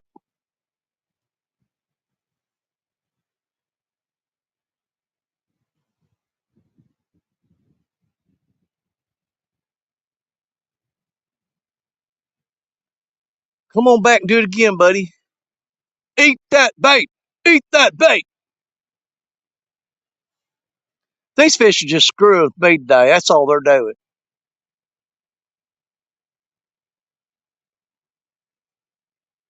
Come on, son. Smoke it. He was, Bruce. He was putting the hoodoo on it, man. And how in the world that fish did not hook up, I do not know. Why in the world could he pull it like that?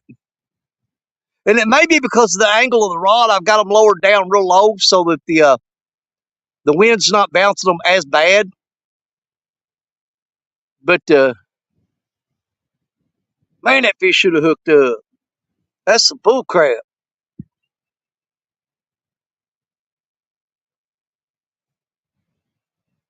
That's just aggravating as it can be right there. That's just irritating. Oh, what time is it? 3:26. Let me check see if all my ice is melted out of this cooler because I got to get these fish on too to get them cleaned up.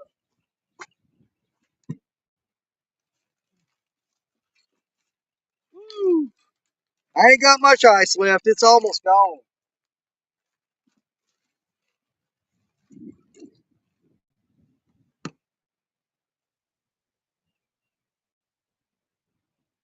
Got one chunk of ice left in there. It's laying right on top of that of them white bass, trying to keep them cold.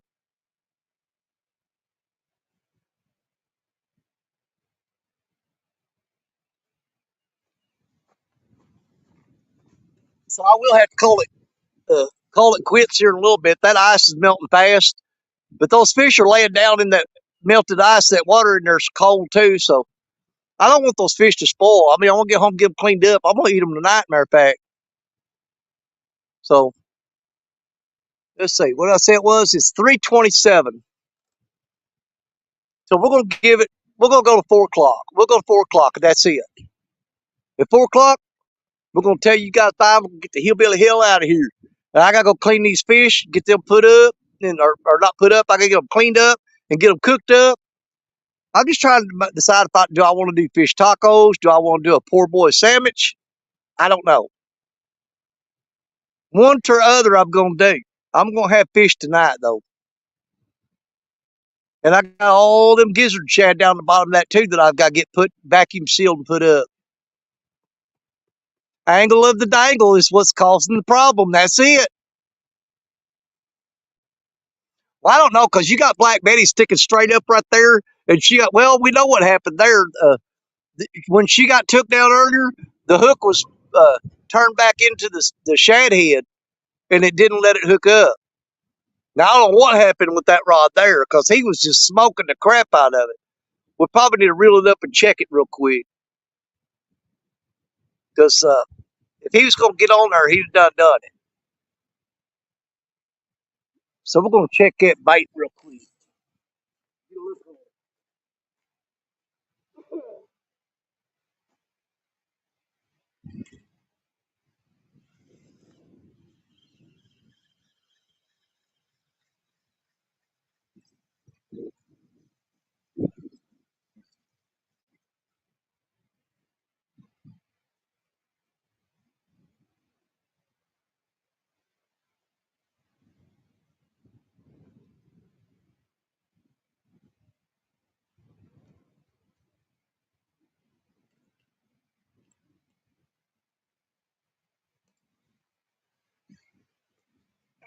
I did it again. I keep tripping on that J-Dog rod.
You know, I got that brand new Ancient Mariner 6,000 reel with the Ancient Mariner uh, rod Challenger. I got that spooled up with that orange line I got from Freddie. Man, that is some man, that's some bad A line right there. That orange line I got from Freddie, that's good stuff, man. Right there. I don't know how good it goes. The orange goes with the green. It's kind of like a pumpkin with leaves on it, I guess. But yeah, that's it. That's that line I got from Freddie's Customs right there. That's good stuff.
Now, I don't know if y'all can see it or not from here, but that wind's blowing up that channel. It's freaking white capping out there from that wind blowing up through here. It's actually, I was hoping the wind would die down a little bit this afternoon. It's actually gotten worse. It's blowing even harder. Oh, let's see, what time is it? 3:33. We'll give it 27 more minutes.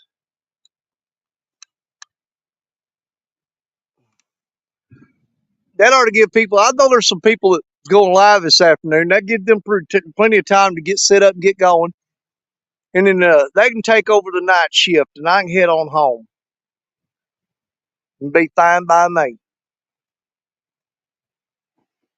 Let them handle it. But we'll give it 27 more minutes, see if we can't get a fish. We're tried all day long. You know, I didn't catch one till the end of the show yesterday during the tournament. Had 6 minutes to go and finally landed one. I'm like, my God, dude. You talking about putting pressure on somebody. Wait till the last 6 minutes and finally catch a fish before the tournament's over. That had me puckered up a little bit. But not really, because I don't care so much. I think it was more Brian B putting pressure on me than I really cared about. He's like, Danny, you better come on. Come on, Danny. Better go. Better get it. I'm like, man, why are you putting all this pressure on me? And that's what he does. So,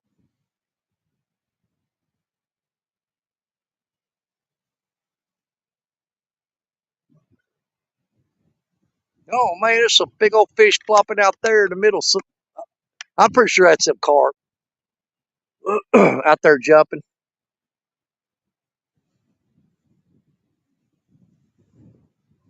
That's all wind there.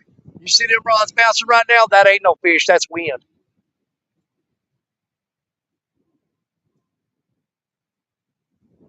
Yeah, it's got them rods bouncing. Good Lord. Get some big old gusts of wind through here now.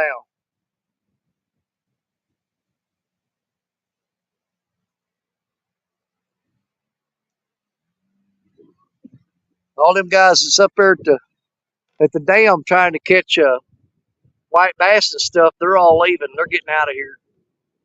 That wind's just too strong sitting on that dam, man. It'll knock you off in that water. And ain't nobody wants to do that.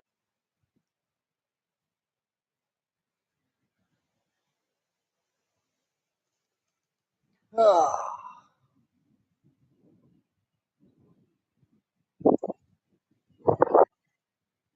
good grief. Boy, that wind's terrible.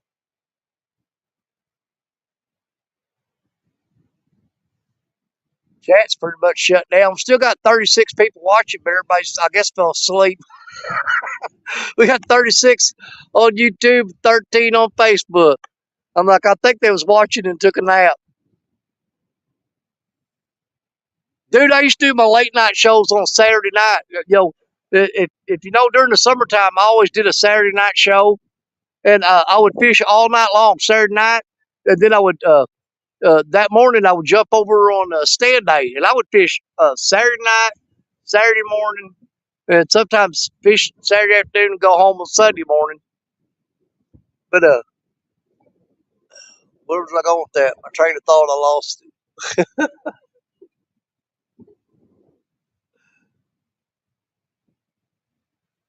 Who's that down there hollering? Oh, but if you look back, every summer I do a Saturday night show where I fish all night long, and we're getting ready. I'm gonna start doing that again here soon.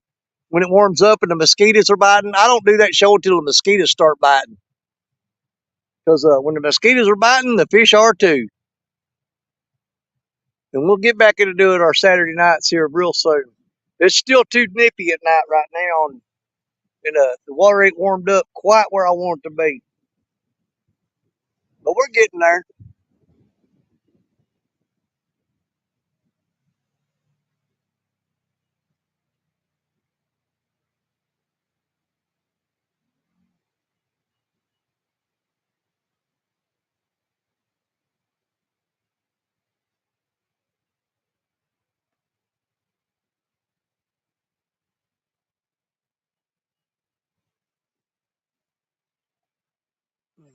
Oh, I remember what I was talking about. Oh, I was talking about y'all fall asleep watching. But dude, I used to do that Saturday night show, and I would fish all night long Saturday night, and I would have anywhere from 45 to 70 something people watching, and they would watch all night long. And I finally found out that a lot of them was sitting on the couch watching, and they'd fall asleep, and they'd wake up in the morning, and I'd still be live, and they'd be like, "Man, I've been here all night, and I fell asleep." I appreciate it. Let's see. You ever fish for trout? Yes, I do, Bruce.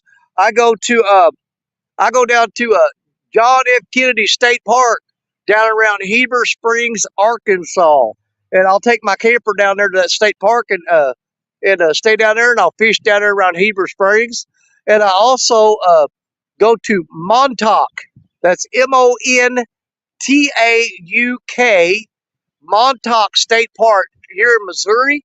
One of my Army buddies up there around Mountain Grove, Missouri, he lives up there, and I go up and visit with him, and me and him trout fish up there quite a bit. And I'm not ready to do some trout fishing because most people don't like trout.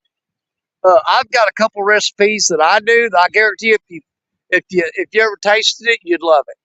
But I smoke the trout after I brine them in a salt and brown sugar cure, and I rinse them off, wipe them down, and put them on a smoker on a cedar plank. And you take that trout, you peel it off the skin, and you put it on put some cream cheese on a Ritz cracker, and you lay a piece of that trout on there. And buddy, I'm gonna tell you what, that's good stuff. It's good, good, good. Smoked trout on cream cheese cracker. It is good. I promise you, you will love it.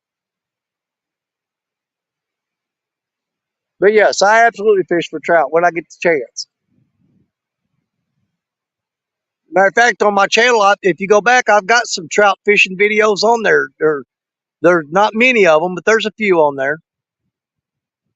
But yes, I do have some trout fishing videos.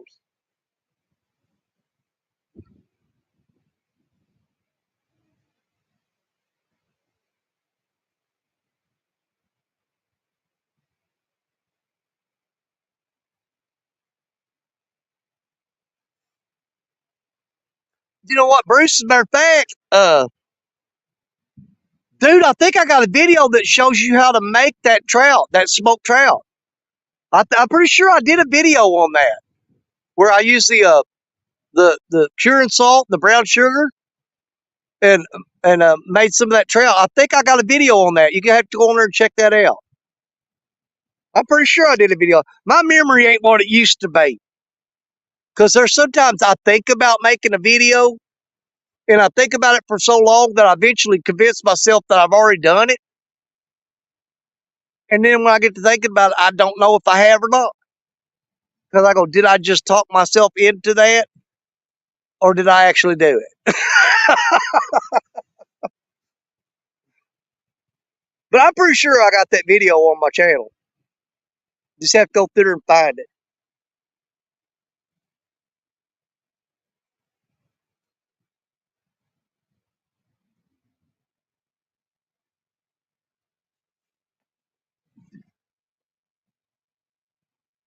Let's see, sweet, I'll search for it. My memory way bad too. Yeah, I'm hearing you, brother. Absolutely. And it don't get no better. The older you get, the worse it gets.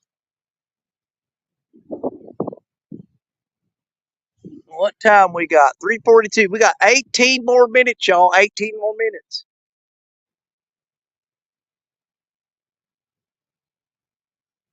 And I'm gonna get out of here. Cause like I said, I've got fish in that cooler. I've got to get took care of, get them cleaned, and get them flayed out, and get them done right.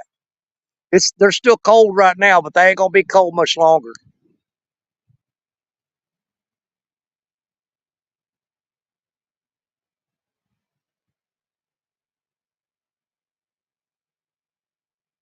But we'll give them fish 18 more minutes. We still got bait out there.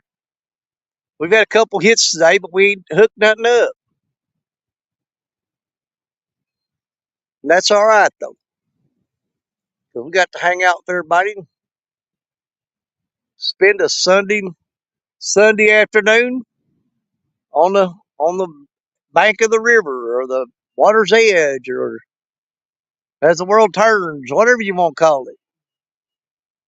Man, the back of my neck is sunburned. I just now reach back there and go, oh crap. Dadgummit. I sit here with that sun to my back all day long, and I have cooked my neck. Doggone it. So I lived in Colorado for 30 plus years, caught a few thousand trout. Oh, I bet. We ice fish and smoke them for us and smoked salmon. Oh, yeah, dude. I love smoked salmon too. And I've actually, man, when I've been down to Florida, I go there every now and then. Go to that Publix grocery store down in Florida, and dude, they've actually got vacuum sealed smoked trout, and smoked salmon, but they got vacuum sealed smoked trout down there. You can buy at Publix in Florida, and that crap is so freaking good. It's like candy, man. I'm telling you, I can eat a truckload of it. But that's when I kind of started experimenting and came up with that recipe for that smoking them trout, because I read on the package what all is basically cured salt and brown sugar. That was it. Is all they cured that trout with. And I thought, well, I know I just need brown sugar and cured salt.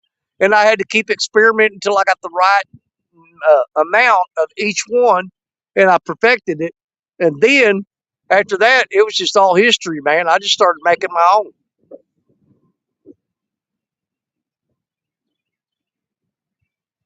The hardest part about them trout is deboning them. I mean, but it's not that bad. I mean,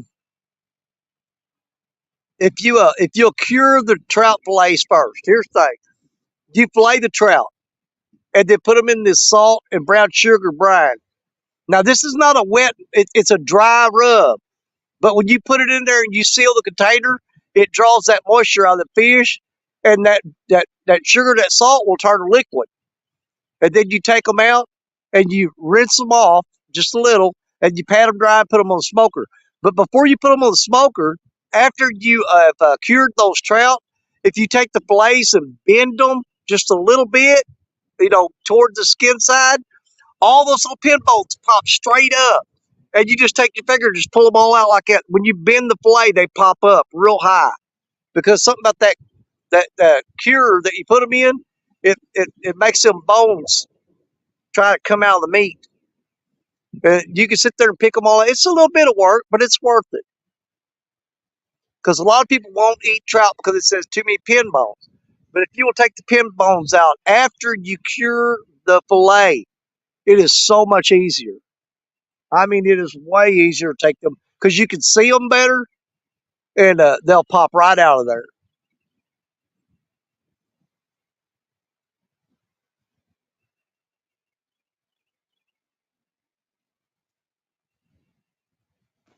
Well, I'm going to tell you what. That's the last of our water right there. I'm going to go ahead and drink that because my throat's a little dry, but uh, that means I've got to get to, I'll have to get out of here pretty quick and get straight to some water as soon as I can, because I'll be dehydrated.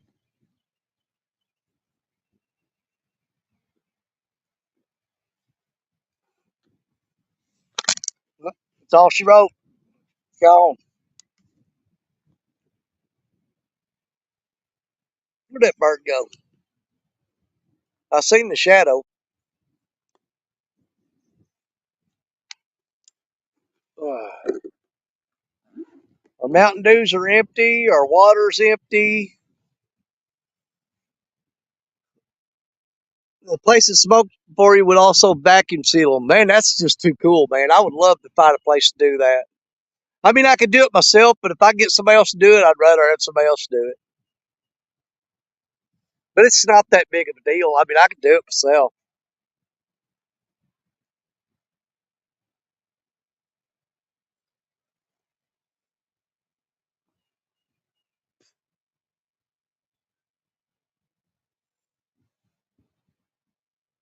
Y'all keep an eye on them rods. We got 12 minutes left.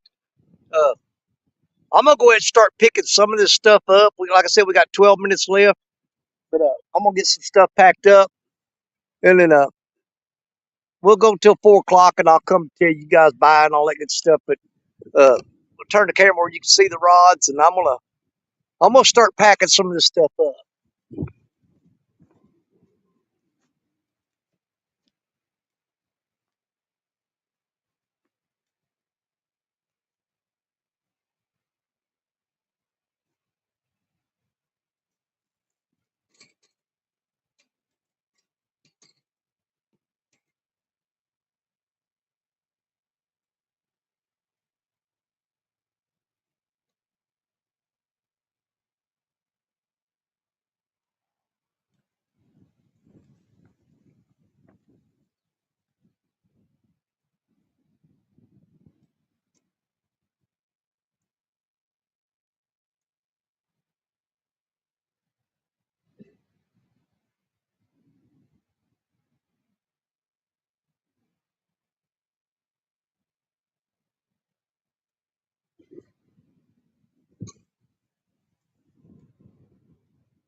Well, it's a pretty quick packing job.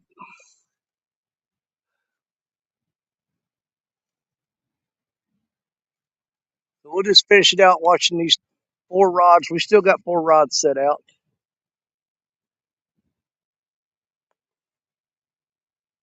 It don't take long to load that cart up and get out of here.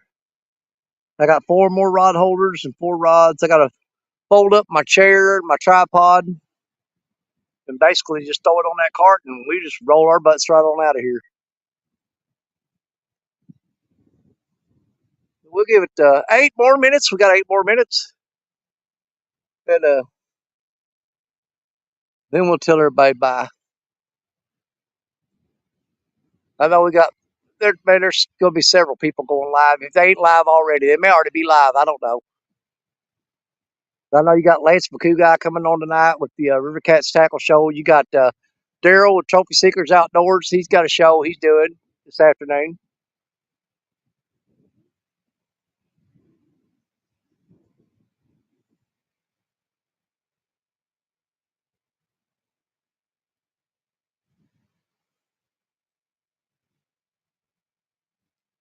It's just a windy, no catfish day today. Is all it was.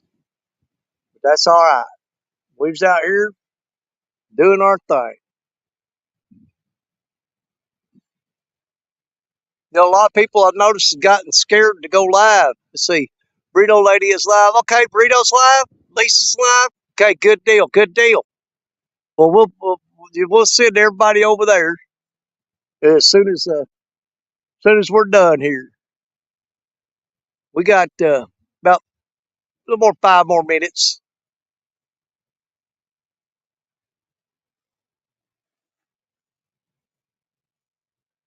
We'll sure send them to her.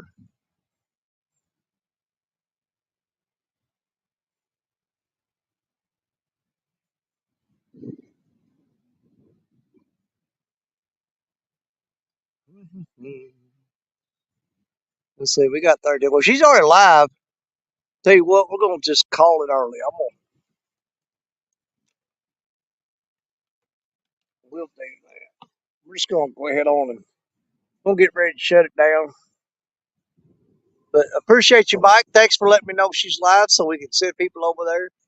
Let me go ahead and say my goodbyes, and I can finish packing up, go get me something to drink, and head home. You know what I'm saying? But I'll be in chat with the burrito catfishing lady. I'll be in her chat on the drive home. You can guarantee that. Well, I need a haircut. Ooh, it's getting kind of poofy. Is that my hair? Oh, good Lord, it is. I'm getting poofy, Stacia. I need my dadgum haircut. But y'all just bear with us, man. We're gonna be out here every weekend. You know that. If we're not in a tournament, we're out here fishing anyway. And when the fish get ready and when the fish start biting, we're gonna be here because we're here every weekend looking for them. And when they finally show up, here's the thing about the Mississippi River: when they start biting, they usually just keep on going. Chris Everett put Lisa's link up. Thank you. As soon as I'm done here, you guys click that and head on over to Lisa. As a matter of fact, I'll do it right now. Okay. Appreciate each and every one of y'all hanging out with me. We always have a good time on Sunday. You know that. We'll get back into our Saturday night show coming up real soon. That's coming. So I'll be looking for that. But it's going to be a little bit while longer. We ain't quite ready to get into the Saturday nights yet, but we're going to get back into them because we do them every year. And there's no reason for us not to keep doing them. We've always done Saturday night. And we're going to continue to do so. I thought about just switching and just doing Sunday afternoon and not doing the Saturday, but I like the nighttime fishing, so I can't give it up. We're going to be doing it. We'll get back into it like we always have. You know what I'm saying? But I appreciate you guys for hanging out with me every Sunday and every time that I'm live. You're always here. Same people, man, loyal family. Got my back every time. And that's the reason I love y'all so much because you're always here for me. And I know that you're true blue. I know that you're real. And I appreciate you. You're my brothers, you're my sisters, you're my catfish family. God bless each and every one of you because you know that Danny Stone loves you. You know I do. And we'll see you again real soon. Bye, everybody. Love ya.